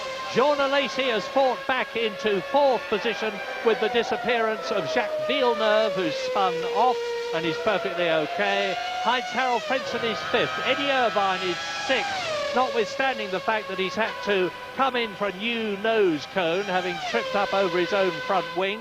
Seventh is Pedro Diniz in the sole arrows, with Salo not restarting. Fisichella is eighth, Trulli is ninth, Nakano is 10th. David Coulthard, who went off in a collision with Alexander Wurz and recovered last, rejoined last, is up into 11th position, and Jacques Villeneuve is out of the race. There are just 11 runners left. Plus, I'm sorry, I missed Esteban Tuero, which makes it 12. Retirements then. Jacques Villeneuve, Tora Takagi, Jos Verstappen, Alexander Wurz, Mika Häkkinen after that very close running together with Michael Schumacher after the restart. Johnny Herbert went out on the first restart lap. Barrichello, Panis, Salo and Rosset did not restart after their cars were so badly damaged in that multiple collision after the first start on the rundown from La Source to Eau Rouge, during which nobody was badly hurt. Rubens Barrichello banged his elbow, Eddie Irvine banged his knee. As far as I know, nothing worse than that. As you look at Ralf Schumacher in third position, and off goes the Minardi now of Esteban Tuero. That brings us down to 11 runners. His teammate Shinji Nakano is still in the race. Well, I'm beginning to wonder how many people are going to finish the Belgian Grand Prix. Yeah, it's clearly going to be less than 10, and we're not even half distance. Incredible. It's that kind of day. Ralf Schumacher. Now, Jordan have been putting improvements for the car in the pipeline under the leadership of Gary Anderson, the technical director. The team has been joined by Mike Gascoigne from the Tyrrell team to work with Gary Anderson on the technical side, and it looks like things are really working. We're going for a break.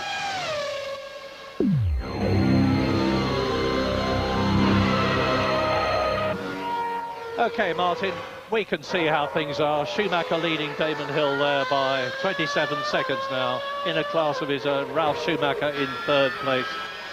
The conditions look appalling to me, but what are they like from a driver's point of view? And in particular, why is Michael Schumacher such a master in the wet? Well, because he's very smart in how he sets his car up, and he thinks long and hard about all of the possibilities, probably more than anybody else.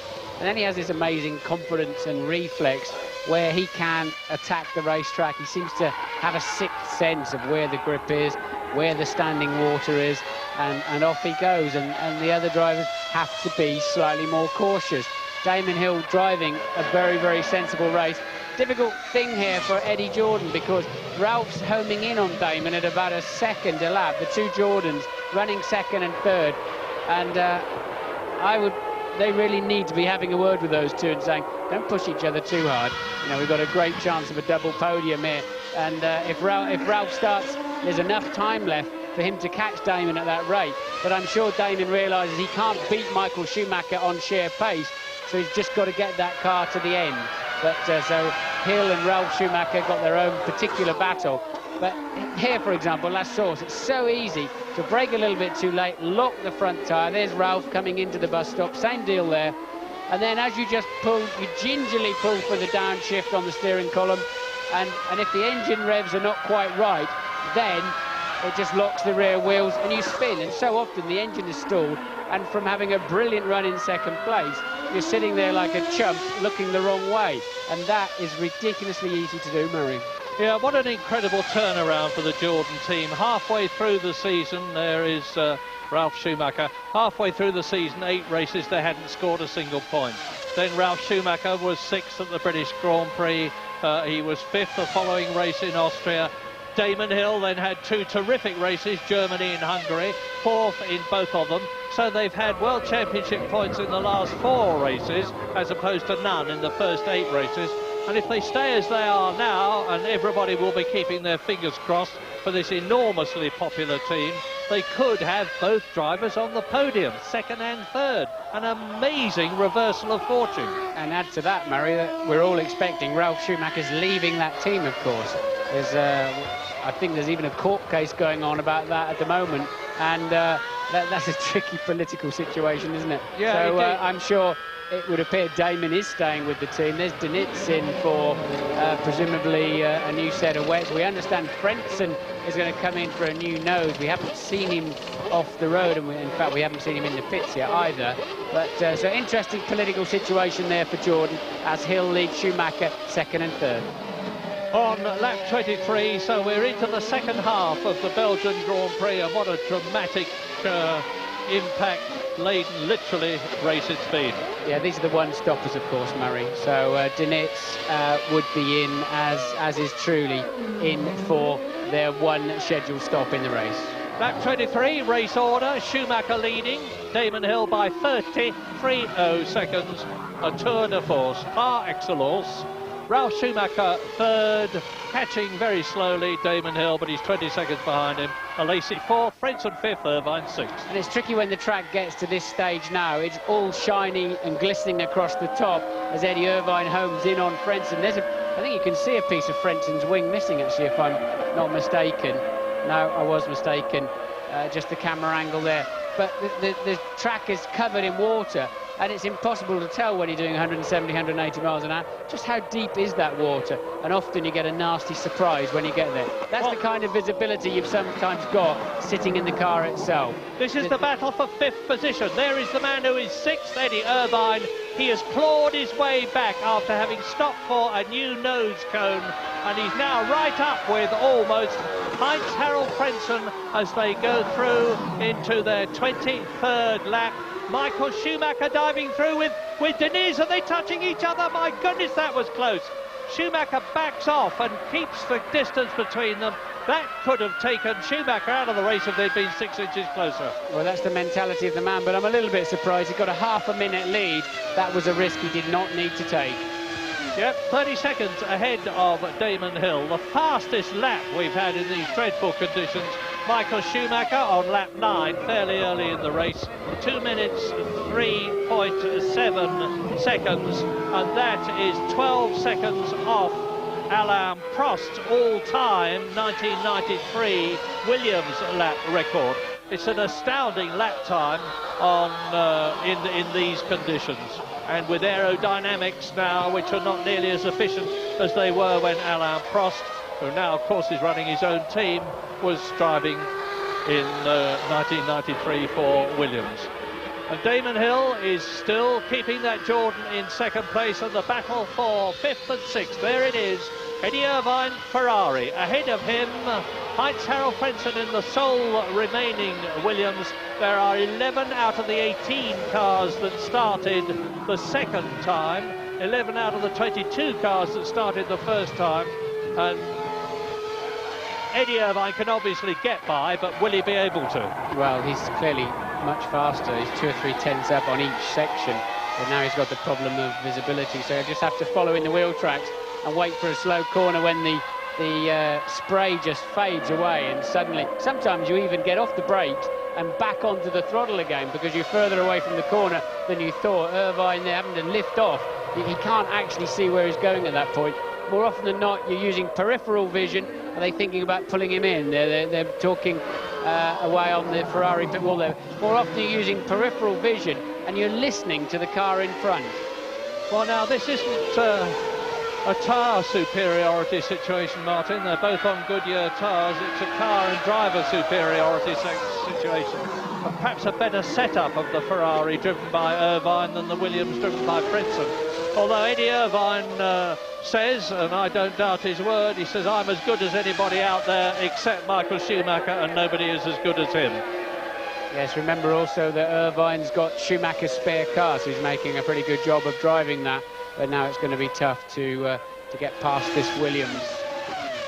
And we've got some news from James Allen. Just adding to what you guys were saying actually there about the superiority of Michael and where it comes from. Is it the tyres, is it the driver? Martin said earlier in the race, look how good Michael is on the brakes, and standing here just on the entry to La Source corner, you can see that he's much later on the brakes into La Source than Damon Hill. He's making up about a second every time. Just on this early part of the lap, as Martin pointed out, he was 3 seconds faster on his outlap after his pit stop, and it's those things, it's the braking for the bus stop, it's the braking for La Source, and the way he's going through with the car, it's absolutely fantastic, and that's a big part of his advantage today. And look at Irvine, he won't get through on the inside there, but he's certainly going to be bothering Frentzen. That's if Frentzen even knows he's there. As soon as you see all that spray, you see absolutely nothing in your mirrors. Irvine pulling out of the wheel tracks to get some kind of visibility. This is going to be interesting to watch. I think Irvine, if he gets a sniff, he will definitely have the ability to outbrake Frentzen into one of those bigger braking areas, into the bus stop or into La Source.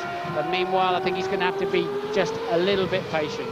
Gigantic encouragement for Ferrari. Eddie Irvine has just re-signed, of course, for the 1999 season. He's been on the podium 4 times already this season. We can see Jean Todt walking down the pit lane, talking to the McLaren team, and that's why, because Michael Schumacher is trying to lap David Coulthard. Coulthard's struggling around his McLaren, just not happy at all in these conditions for whatever reason.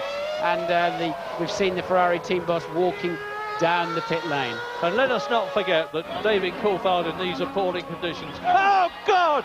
Michael Schumacher hits David Coulthard and is out of the Belgian Grand Prix. Maybe he should have been a bit more circumspect about trying to pass him, but he is out.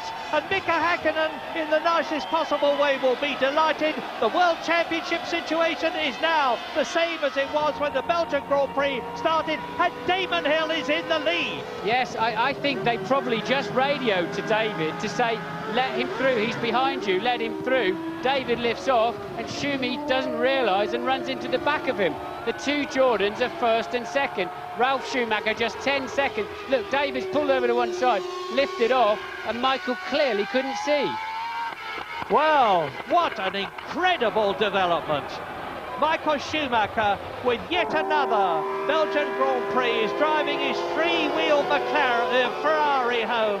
Shows you how stiffly set up these cars are, and a bitterly, bitterly disappointed Jean Todt leaves the pit wall. And they're cruising back slowly back to the pits. That's a very dangerous situation. No way they'll fix that car, even if it will run on 3 wheels. Never in a month of Sundays they'll get any suspension on it. Look, Coulthard appears to lift. And look at the spray. No wonder Michael can't see anything. There's absolutely, he just can't see and just runs into the back of David Coulthard. A terrible reminder of Didier Pironi in the Ferrari, running into the back of Alain Prost in Hockenheim in practice, and effectively finishing his career as Michael Schumacher drives out of the Belgian Grand Prix, and David Coulthard comes into the pits, probably also to retire. But isn't it amazing that they can drive those cars on 3 wheels? But Michael Schumacher won't be the least bit interested in that technical fact. Angrily throws his steering wheel out of the cockpit with every good reason. You can understand his fury, because he's now effectively lost the chance of taking the World Championship lead. Now, what is he up to? He's storming down the pit lane, presumably to go. Look at him. He's saying, I'm going to the stewards. James, can you enlighten? He's going to Coulthard. He's going to have it out with David Coulthard. This is a bit like Nigel Mansell and Ayrton Senna at that Belgian Grand Prix, when Nigel got him by the throat. James, what's the news? Unbelievable altercation, as you say. Jean Todt's there. He's dragged his driver away. Michael, absolutely furious. I just saw the car as I came in, absolutely destroyed the front suspension. He's walking past me now. He's ready. He's close to tears, guys. He really is. He cannot believe this race has gone away from him. Absolutely furious, Michael Schumacher. And I just wonder, I wonder whether Coulthard, really saw that he was there. He definitely backed off. It's a very strange incident, that. Well, Michael Schumacher will undoubtedly be thinking the worst. It's the way people do think in these circumstances. His reaction will probably be, that was David Coulthard getting in my way to stop me taking the lead in the World Championship. I'm utterly, utterly sure that that is not the case. David is not that sort of a chap. But anyway, whatever. Michael Schumacher is out. David Coulthard is out. Damon Hill, there he is in, leading the Belgian Grand Prix for the first time in a Jordan. He's leading the race for the first time since he led the Hungarian Grand Prix in an Arrows, apart from his earlier lead here, of course. And Ralf Schumacher is in second position. Jean Alesi, who is now in third place, is no challenge to either of them. He is 9 seconds behind them and lapping considerably slower. Damon Hill's last lap was... Hello, this is a replay. Just look at the anger. Michael Schumacher is normally a very laid-back, calm chap, but his dander is well and truly up now as he storms into the McLaren garage, and David Coulthard denies any responsibility, and out goes Eddie Irvine. 2 Ferraris out now, and the Ferrari mechanics can hardly believe their eyes. This is a fantastic Belgian Grand Prix. It's 2 on corner, I believe. Irvine, obviously, I think he's going to run a little bit wide, touch that curb, look, and round it goes. Nothing he can do about that, and that's a very, very big gravel trap. He's a long way into it, and I think he's probably stalled the engine as well. There is a service road over there, look, but look, the back wheels have stopped, and the engine's dead. Irvine out of the race. Now, you have to think of every possibility in the situation that Martin and I are in. They can stop this race at 3/4 distance, which is 33 laps, and give everybody full World Championship points. We're on lap 27 now. I'd see no reason why they should stop it, actually, because a lot of people are going off. But if it gets any worse, that may well happen. That is Mike Gascoigne in the middle, the new man on the technical side at Jordan.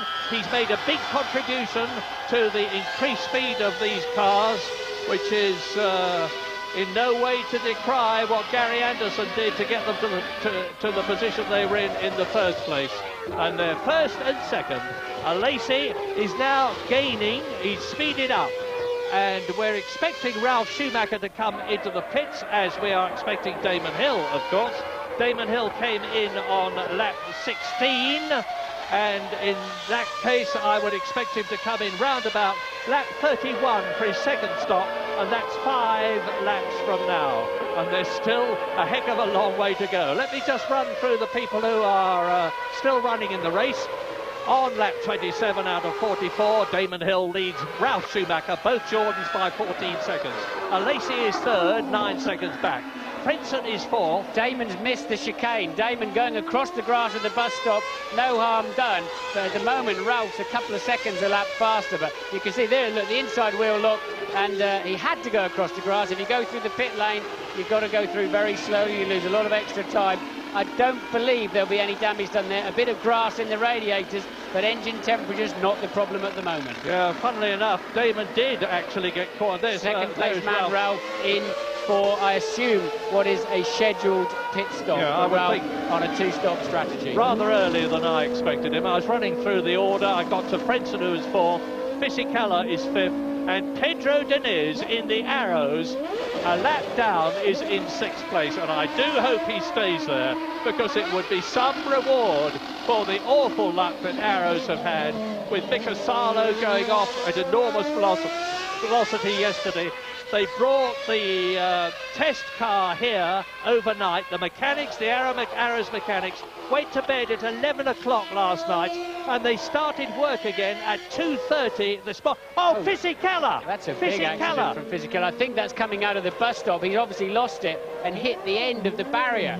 That's a very nasty accident. That'll bring out the safety car. Yeah, I'm sure they'll bring out the... there's poor visibility there. I think he's hit the end of the pit wall.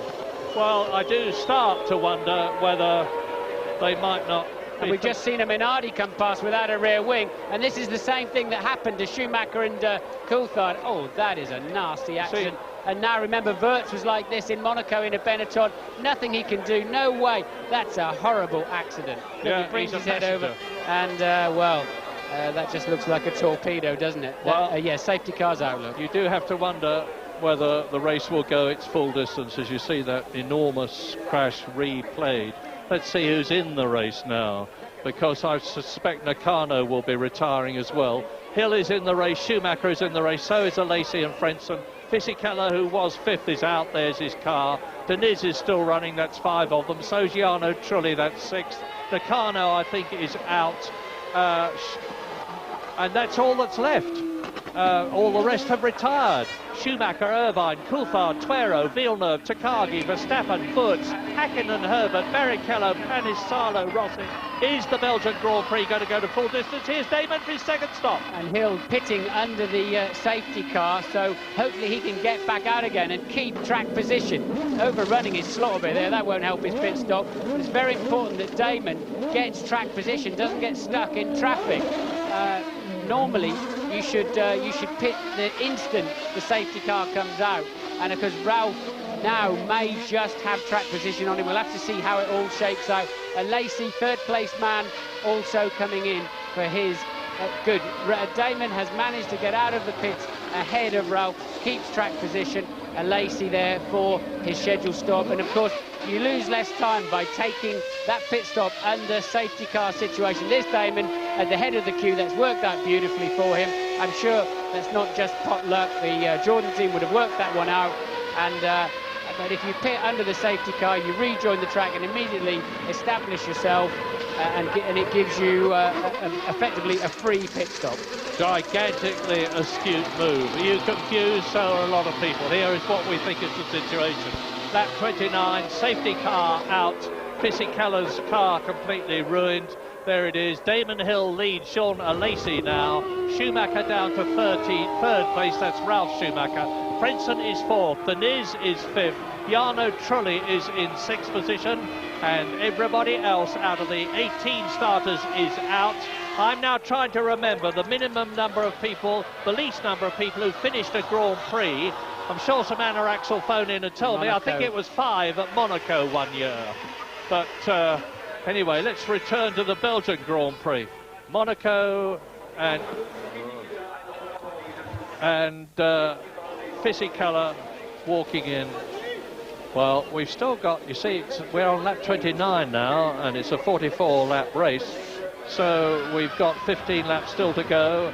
Hill leads Schumacher behind the safety car. What's the news, James Allen? Well, I'm just wondering what's going to happen next, Murray. It's an absolutely frantic day, isn't it? Fisichella just walked past me, breathing very heavily. Looked a bit winded, actually, and pretty disconsolate.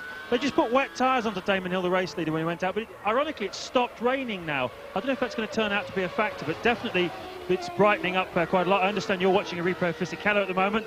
But interestingly, I've just been down to McLaren. I said, look, what is it all about? And they said, we told David Coulthard to get over to the right-hand side of the track.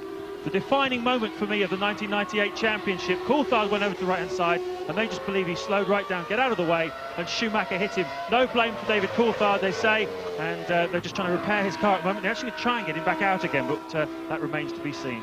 Well, as far as I'm concerned, at the beginning of the race, no blame on Michael Schumacher if indeed he hit Hakkinen, which is a contentious subject at the moment. No blame on David Coulthard, and no blame to Nakano either, for that matter. It's so difficult to see. It's very, very, very dangerous.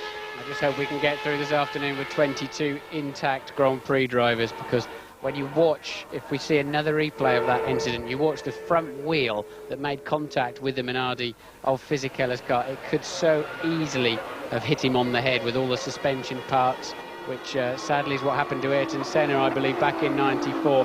That was so lucky. And you can see them bringing in the digger there to lift the car out of the way. And now we're going to see a replay, I believe, of Coulthard. This is at Rivage. There's the left-hander before they head down the straight.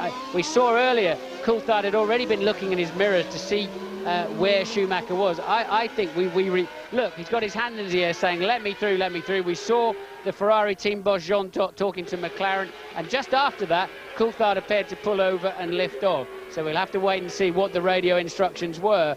But yeah, they weren't showing us the accident again. They showed us Schumacher with his hand in the air saying, let me through, let me through. Well, without wishing to say I told you so, remember, I said anything could happen in Formula One, and it usually does. Not much hasn't happened in this race. We're on lap 30 now, which is 2/3 distance out of lap 44. This is down the hill, look, here comes Schumacher. Coulthard's quite clearly lifting off for whatever reason. Schuey doesn't realise it. Schuey starts to pull out, look. No, actually he's heading back in again, and then bang, off goes the wheel. And out goes Michael Schumacher. World Championship situation unchanged. They will go to the Italian Grand Prix at Monza in 2 weeks' time, still with 7 points between Häkkinen and Schumacher, with Häkkinen in the lead. And a furious Michael Schumacher trying to get a Coulthard to clobber him one, I should think. If when he's all cooled down, he still thinks David Coulthard would do that on purpose, I'll be very disappointed in Michael. There's no Grand Prix driver I know that would attempt anything like that. But this is the politics I was talking about earlier on. You've now got the two Jordans lying astern. The man in second place, we believe, is leaving the team with a little bit of acrimony. Is he going to pay any attention to team tactics? Because if those two, if they race each other, they could both end up off the road. Coulthard's car is fixed, and we believe he's going to restart. The main reason being there are only 6 runners, and they could score a World Championship point. There's no Ferraris in the points. No Ferrari's going to score points today. Häkkinen's not going to score a point. They might just pick up a point in the remaining 15 laps. He's going to have a job. 15 laps with David. Yeah, but he's going to rely on somebody falling off. He's 6 laps down. Yeah, but hang on. I mean, how many cars are going on per lap at the moment? Well, we've only got 6 left, and in reverse order, Jarno Trulli is now 6th in the Prost. Deniz is now 5th in the Arrows on a possible 2 World Championship points.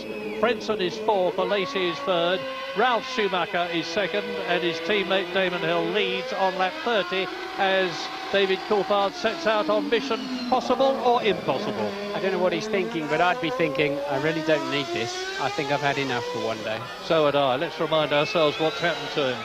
Gigantic, he hit the wall just about where he was when I started talking there, and then went off the other side. That would upset anybody mentally. Then he restarted, tried to claw his way up from the back, only to have that fantastic crash with Michael Schumacher through, I firmly believe, absolutely no fault of his. He was doing what he'd been told to do by his pit management.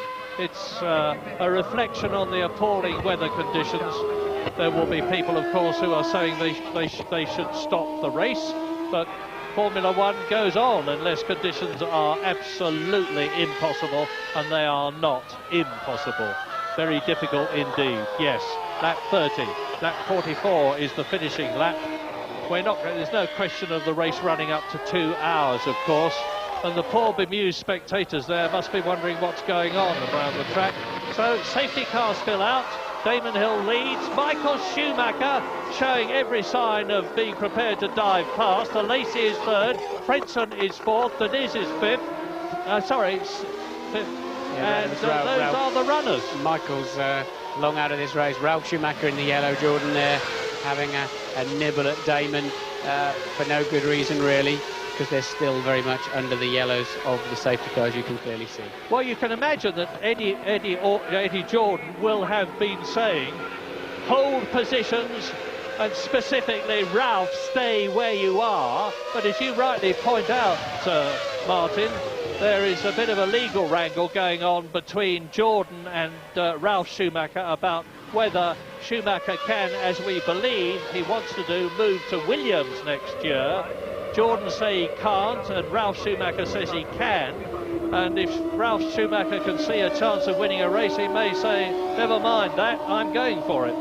Well, Damon Hill's driven with total maturity all afternoon, and I don't see it stopping now. He knows how to win Grand Prix. He's won the World Championship. I just hope Ralph keeps his head. But a man who fancies his chances in there, I bet, is Jean Alesi in the blue Sauber in 3rd place. So the Jordans may well be watching each other, but they better keep an eye out for Alesi. And an outside bet on Frentzen, but he's been off the road a few times today, and I don't think he'll be quite as aggressive as Alesi. Louise is in the Jordan pit. What can you tell us? Well, I can tell you, if anybody's enjoying this race, it's the Jordan team. And if you think Murray shouted louder when the Ferrari went into the back of the McLaren, you should have heard the cry that went up in the Jordan garage. This is a new situation for them. I mean, Hill's led races before.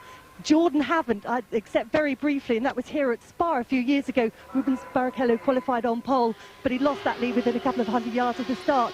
Well, they're P1 and P2 at the moment, and I can tell you that they will be told to keep those positions. Ralf Schumacher won't be allowed to overtake Damon Hill. Thank you, Louise. You've answered the question I was going to ask you to ask them. The question is he going to obey the instructions he's been given?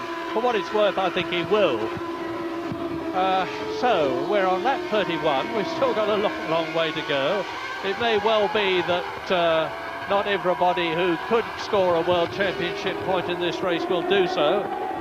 So, well, I'm sorry, I'm talking nonsense. Everybody who finishes is going to score a World Championship point at the moment. There are only 6 contestants. You see them all down there now.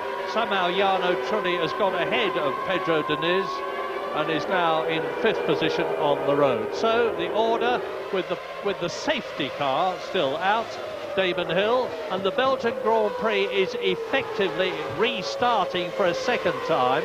It started once and then was stopped after the multiple collision. Then it restarted. Now effectively it's going to be restarting with only 4 seconds or so covering the top 6, indeed the only 6. Now is safety car still on track, so he hasn't gone down the pit lane. There's no way into the pits from the exit of the bus stop, so we've got at least another lap behind the safety car. Not altogether sure in my mind, Martin, so much has been going on. What the determining factor is now. Can you remember what they're trying to get rid of? Fisichella's car looked to me as though it had been recovered. Yes, it did, didn't it? I think they'll be cleaning up after. I mean, there'll be an awful lot of debris from. There's Coulthard. Coulthard at the back of the queue, but he can overtake a lot of them if he likes. He's actually 6 laps behind, so he needs to.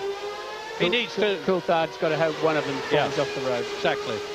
If anybody retires in front of David Coulthard, notwithstanding the fact that he is now 5 laps behind race leader Damon Hill and 4 laps behind the 6th place man Jarno Trulli, if any of those 6 fall out and David Coulthard finishes, he will automatically score a World Championship point, which is exactly what he's after. Alesi having a look alongside Ralf Schumacher there. He must not pass under the safety car. One thing's for sure, whatever happens from now on in this motor race is going to be talked about in Formula One circles and with Formula One fans for many years to come. Of course, it could well have decided the World Championship of 1998. There's 7 points in it between Häkkinen, who's still leading, and Schumacher is still second.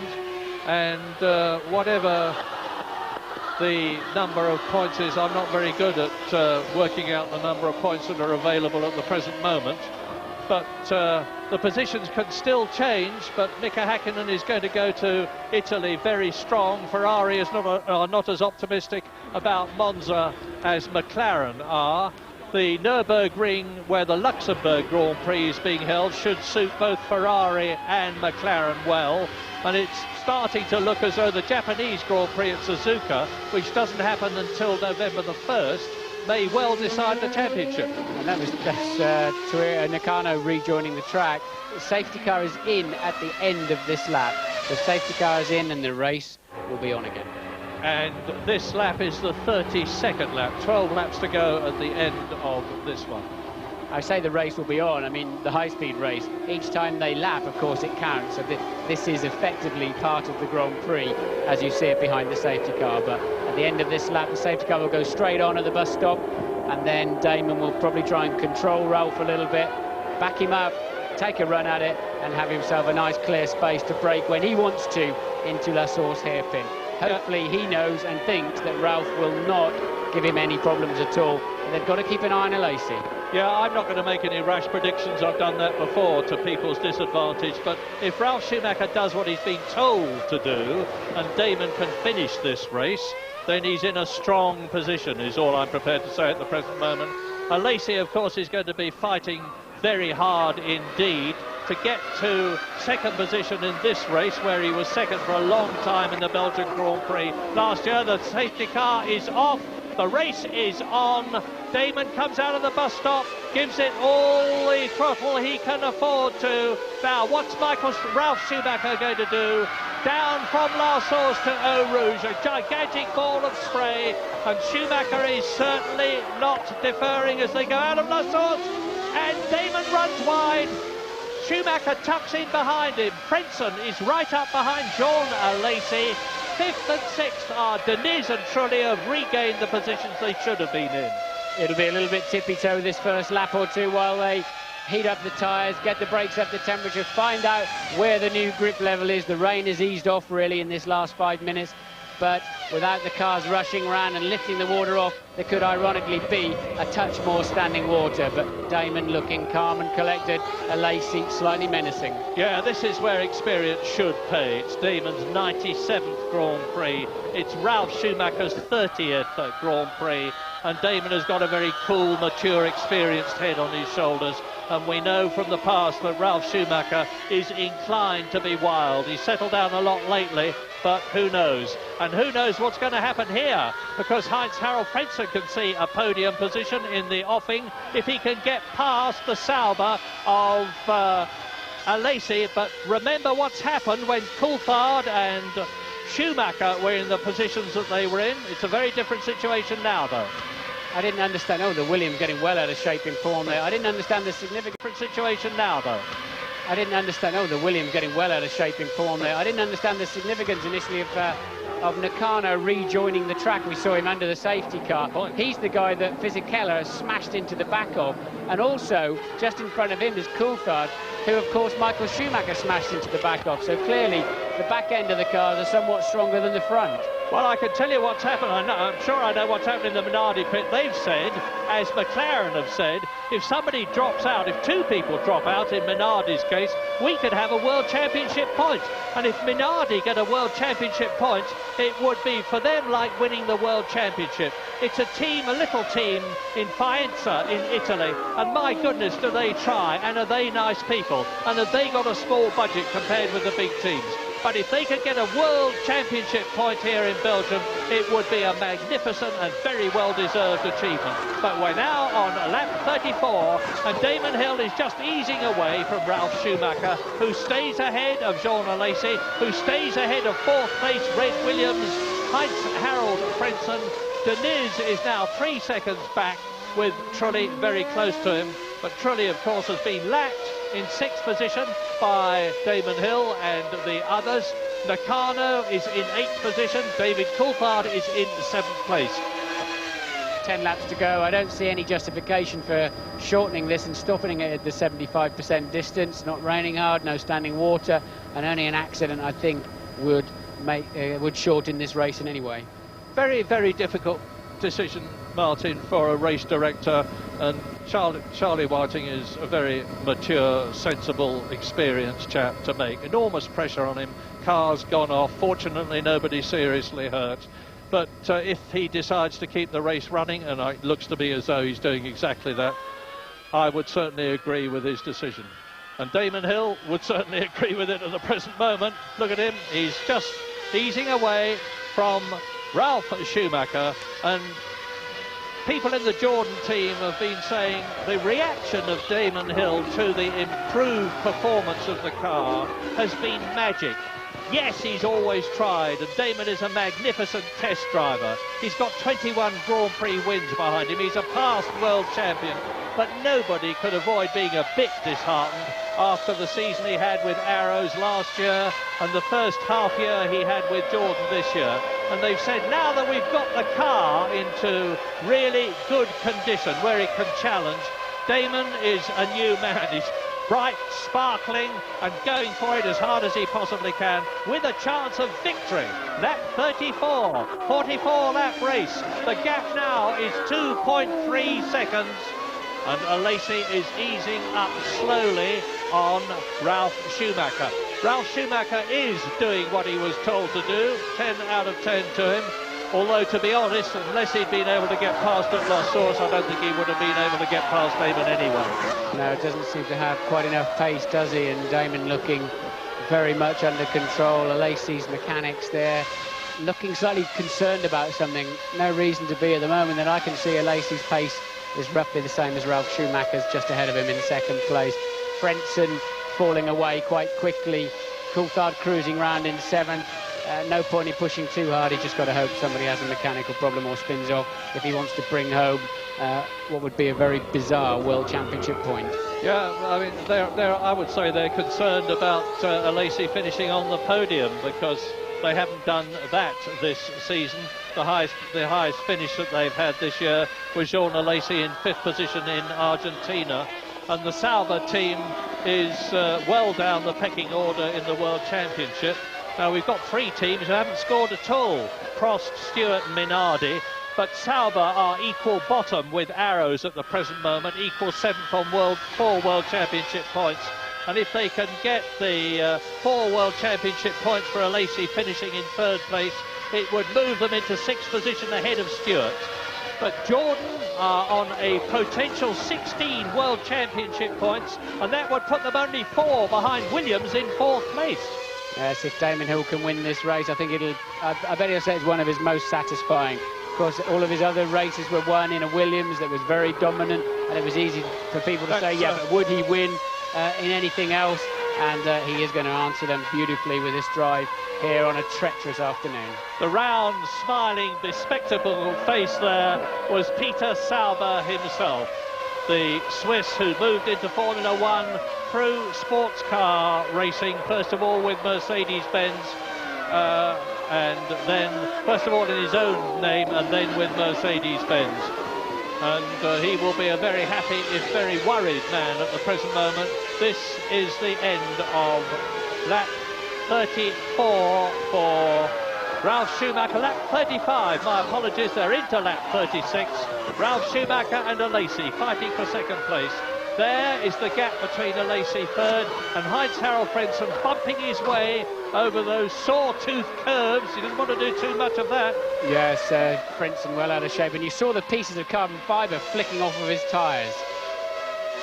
And you also saw David Coulthard in the background as we leave for a few moments Spa-Francorchamps.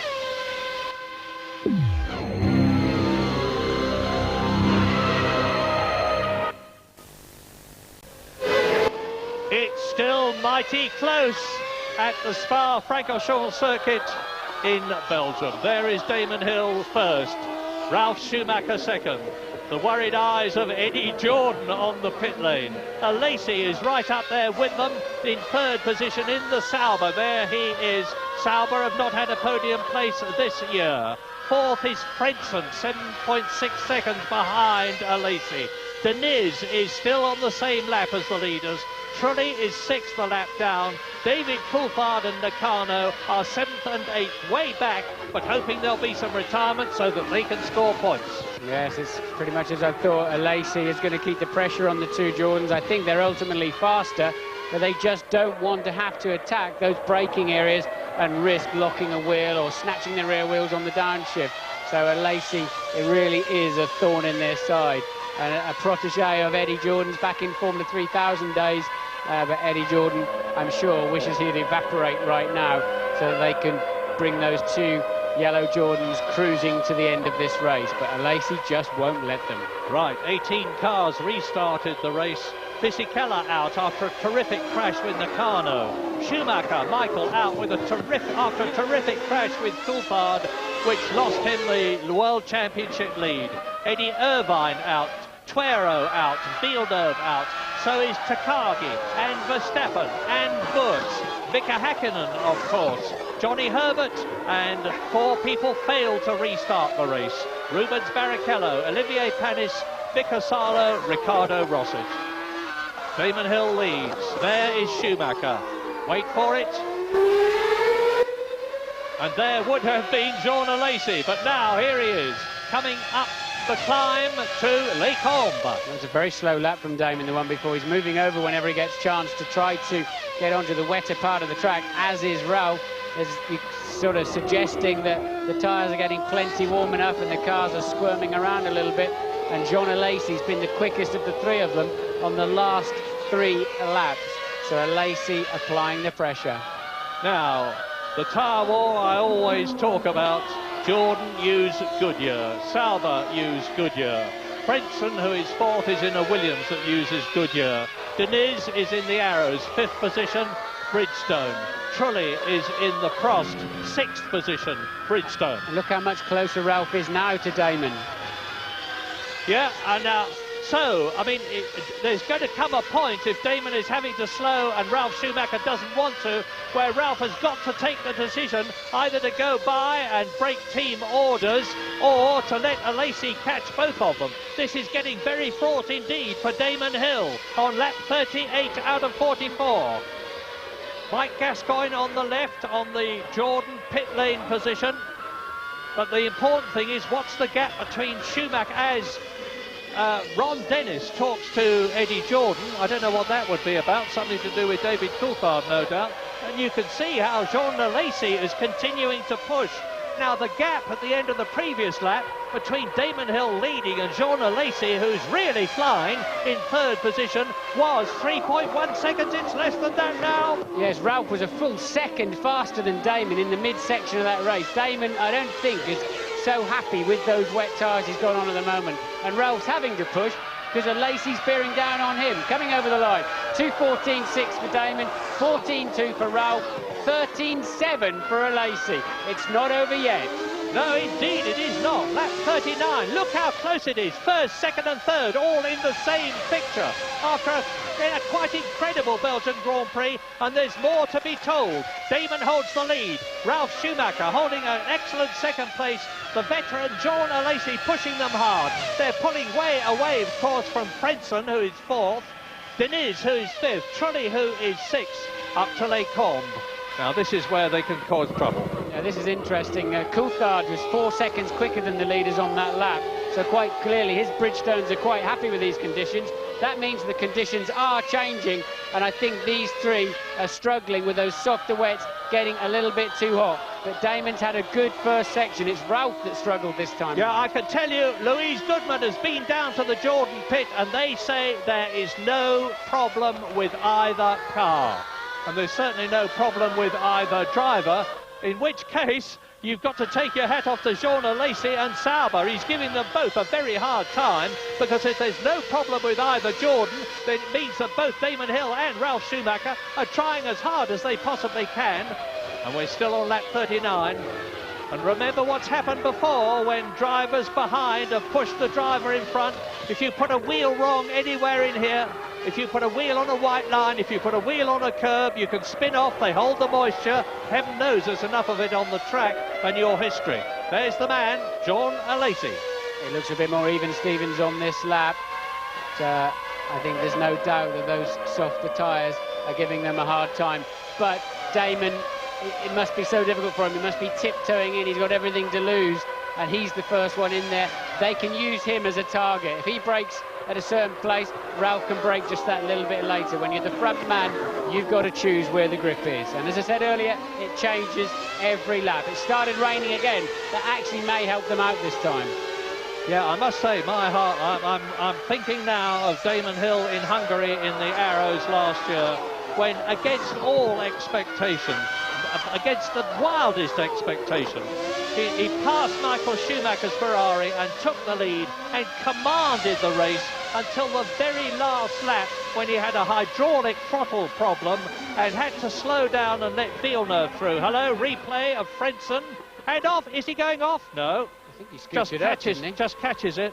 And that is where I think Michael Schumacher went off in the Benetton to lose the Belgian Grand Prix by being disqualified in 1994. Yes, the last lap was the first lap that the Jordans have actually been a fraction, a tenth up on a Lacey, so maybe he's got nothing left. Lap 40, 4 laps to go after this one. The gap between a Lacey and Hill, third and first, is 2.2 seconds. Michael Schumacher driving in his team leader's wheel tracks. These are the only three men in the race from the point of view of victory, because Heinz-Harald Frentzen is a long way back in fourth position. And of course, unless there is a problem for the others, Pedro Diniz is still going to be in fifth position, Trulli in sixth place, and David Coulthard, despite his bravery in rejoining the race after two very unpleasant experiences, would be pointless, as would be Nakano. Actually, Coulthard's cruising up behind this leading trio, so Coulthard just in the background and lapping quite a bit faster, in fact. Yes, 2 seconds faster than Damon Hill. 2:11.7 for Coulthard, 2:13.7 for Damon Hill. But what's going to happen? Well, this is lap 40. 4.3 mile laps left at the end of this. 16, 17 miles between potentially Damon Hill and his first Grand Prix victory since leaving the Williams team in 1996 when he won the World Championship. And what a wonderful fillip, not just for Damon, for Britain, but for Jordan and for Mugen and for Goodyear that would be. Damon 6/10 faster than Alesi on that lap. There's Coulthard in the background, pretty much out of play after that pit stop to replace the rear wing. But Alesi can't now respond. Now the track's getting a little bit damper with this extra rain. I think it's helping the Jordans slightly, and they're easing away from John Alesi. We don't know what tyres Coulthard's on, but they're obviously the right ones. What would you expect him to do, Martin? I mean, he must know, he will know that he's all these laps behind them. There's no point in trying to force past them. No, but we did see Ron Dennis talking to Eddie Jordan, although I can't begin to wonder why, really. I can't see any axe to grind anywhere there. So made just a courtesy call there from Ron, I assume. But I don't think David will want to get involved in this little battle. Well, I am so cautious about saying anything about Damon Hill that I hardly dare say anything at all, except to remind you that he was a wonderful world champion in 1996, that he's the son of the great double world champion Graham Hill, the only father and son to both win the world championship. That Damon has won 21 Grand Prix already in his career. He's had an enormous number of second places, third places, world championship points, in fact 236 of them. But as Martin said earlier on, if, and I'm not saying he's going to in case he doesn't, Damon Hill wins this race, it would surely be the sweetest of all his victories, because when he was driving for Williams, he was certainly in a car which at minimum was as good as anything else, and in most cases better. But that hasn't been the case until today of Damon Hill and Jordan in partnership. Yes, Ralph has lost a half second in the downhill midsection of this lap. That's put Alesi a little bit closer and allowed Damon a bit more of a breathing space of just over a second and a half. Denit's back in 5th place. We haven't seen much of him through the afternoon, but he's kept his head down, and that'll be 2 well-deserved points if he can coax that through another 3 laps of this circuit. 3 laps remaining, says the caption, and if you haven't got your heart in your mouth, you jolly well should have. Lap 42, lap 43, lap 44. They're on lap 42 now, and you don't need me again to tell you the order. You can see what it is. You can see that nothing is changing. You can see, too, that David Coulthard in the background in the silver and black McLaren Mercedes is holding station in the hope that something is going to happen to one of the 6 cars ahead of him, which would enable him to get a World Championship point. And of course, at a very different part of the track to Coulthard, there are Frentzen, Deniz and Trulli, who are in 4th, 5th and 6th places. But these are the top 3. And that is the 3rd man, Alesi. There is Coulthard in his wheel tracks. That's out of Rivage into the left-hander on the approach to the massively fast Pouhon corner, 150 miles an hour. Alesi's slowing. Alesi must have made some kind of mistake, because Alesi's dropped behind Coulthard and had a very bad midsection somewhere. Maybe we'll see a replay, maybe a blocked a wheel or something. But Alesi now falling back and taking the pressure off the 2 Jordans. And is it again, for the 2nd year in succession, going to be a cruel denial of a podium place for Jean Alesi, who was in 2nd place to Michael Schumacher for most of the Belgian Grand Prix here at Spa last year? Well, he's still in 3rd place. Coulthard's gone past him, but it hasn't affected the top 3. I think it'll just be a slight mistake there from Alesi. Ron Dennis already congratulating Eddie. I think that's probably a touch early, but I don't think we're very far away from some Irish tears. No, I mean, no one would understand Eddie Jordan's position better than Ron Dennis. McLaren had a very difficult time in 1995, 96, and to some extent 97, after Ayrton Senna had left them and they had the Peugeot engine and 1 or 2 other problems, and they've got back on top now. Jordan have never been on top. Jordan have never won a Grand Prix. They've been in every race with 2 drivers since 1991, and some jolly good drivers too.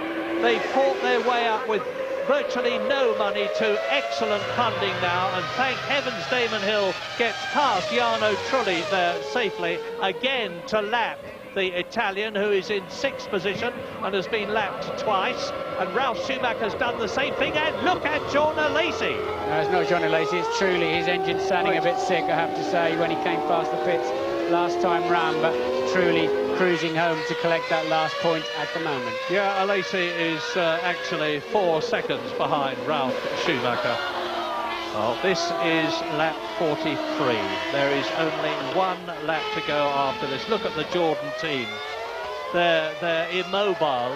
They cannot believe that this is happening to them. After years and years and years of striving just to get a point, never mind 2 top places on the podium, could it all be coming true for the Silverstone team? Their headquarters, their factory is just across the road from the BRDC-owned Silverstone, where the British Grand Prix is held, and Ralf Schumacher holds position. Michael is out, Ralf is very much still there. Yes, it won't be Mugen Honda's first win, of course. They won with Panis in Monaco, didn't they, back in '95, but certainly it'll be Jordan's first win. And of course it won't do Eddie Jordan's team any harm at all in a situation where Honda are known to be coming back into Grand Prix racing very soon, maybe even next year, but in circumstances we're not sure about. It's been alleged that they tried to buy the Jordan team and were turned down, but there's nothing that Eddie Jordan would like more than to be starting 1999 with a Pucker Works Prix Honda engine. Now, is he going to do it? Damon Hill crosses the line for the 43rd time to start lap 44 of a potentially historical Belgian Grand Prix, followed by Ralf Schumacher, past the scene of the enormous crash out into Eau Rouge, climbing out of Eau Rouge, which has taken so many people in the past, Zanardi in the Lotus, Villeneuve on Friday, Salo on Saturday. This is where Schumacher and Damon Hill had their wheel bagging incident, Les Combes in 1994. Damon Hill turns into the right, turns into the left.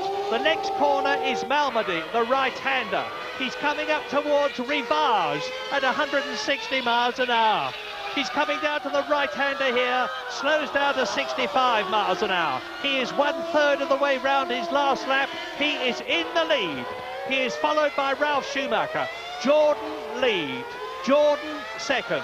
Mugen Honda engine first. Mugen Honda engine second. Goodyear tyres first, second, third, fourth with Frentzen. And Bridgestone are 5th and 6th with Deniz and Trulli. What a race.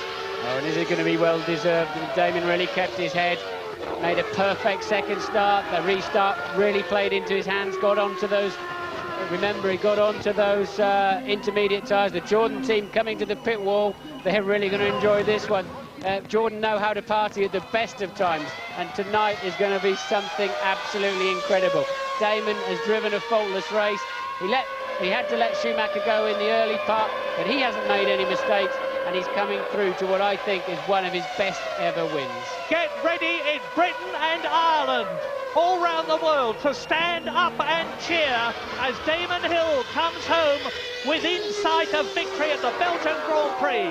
His 22nd victory into the bus stop. He is yards away from the finish, followed by his teammate Ralf Schumacher. And Damon Hill wins in Belgium. Fantastic! Schumacher second, Lacey third. Wow, what an unbelievable race. And Eddie Jordan at last, after all his efforts, after fighting his way up through Formula Ford, Formula 3, and even getting a Formula 1 drive himself, founding his own team, sees victory and is now very much one of the top 5. The top 5 with Ferrari, McLaren, Benetton and Williams. A proud and very happy day for Jordan for Damon Hill, for Ralf Schumacher, and for the whole team. And let us not forget Gary Anderson, who's made such a tremendous contribution. As we leave for a brief break, we'll be back for the podium. Look at...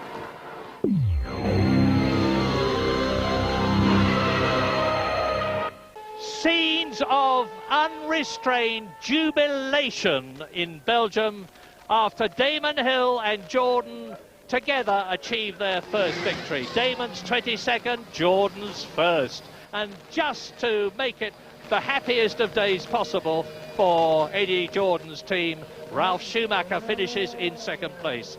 A massive 16 World Championship points for the team that had not scored a single World Championship point in the first 8 races of 1998. And those points lift them to within 4 points of Williams in 4th place in the Constructors' World Championship. Just for the record, the finishing order, and only 8 cars out of the 18 that restarted and the 22 that originally started finished the Belgian Grand Prix. Victory for Damon Hill by 9/10 of a second from his teammate Ralf Schumacher. By 7.2 seconds ahead of 3rd place man Jean Alesi. Heinz-Harald Frentzen 4th, Deniz 5th and on the same lap. Jarno Trulli finished 2 laps down, but in 6th place to give Prost their first World Championship point of the season. David Coulthard was 7th, 5 laps down, no points. Nakano was 8th, 5 laps down, no points. Well, what do you think, Martin? And it's incredible, isn't it? I think we missed our bus home. That's a long race, Murray, wasn't it? But I mean, just incredible. Thank goodness nobody's been injured.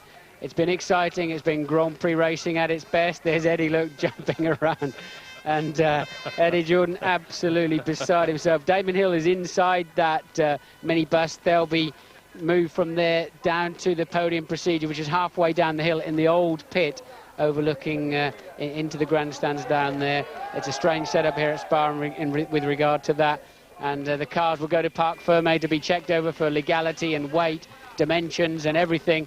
But we're waiting now for the 3 drivers to climb the steps up there. Now you can see them, and they'll come out onto that balcony, and that'll be a great moment for Damon Hill.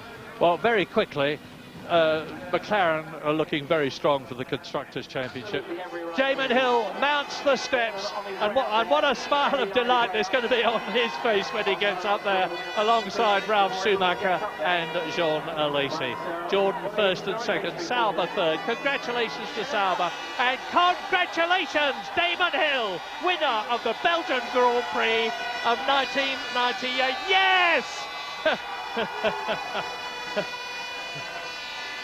Ralf Schumacher not looking exactly overwhelmed, unlike his brother when he wins, but what a joy day for Damon. Yes, Damon's got a piece of tape that holds his earplugs in. I hope somebody politely tells him to take that out, otherwise he'll wish he had when he sees the pictures. National anthem for the winner.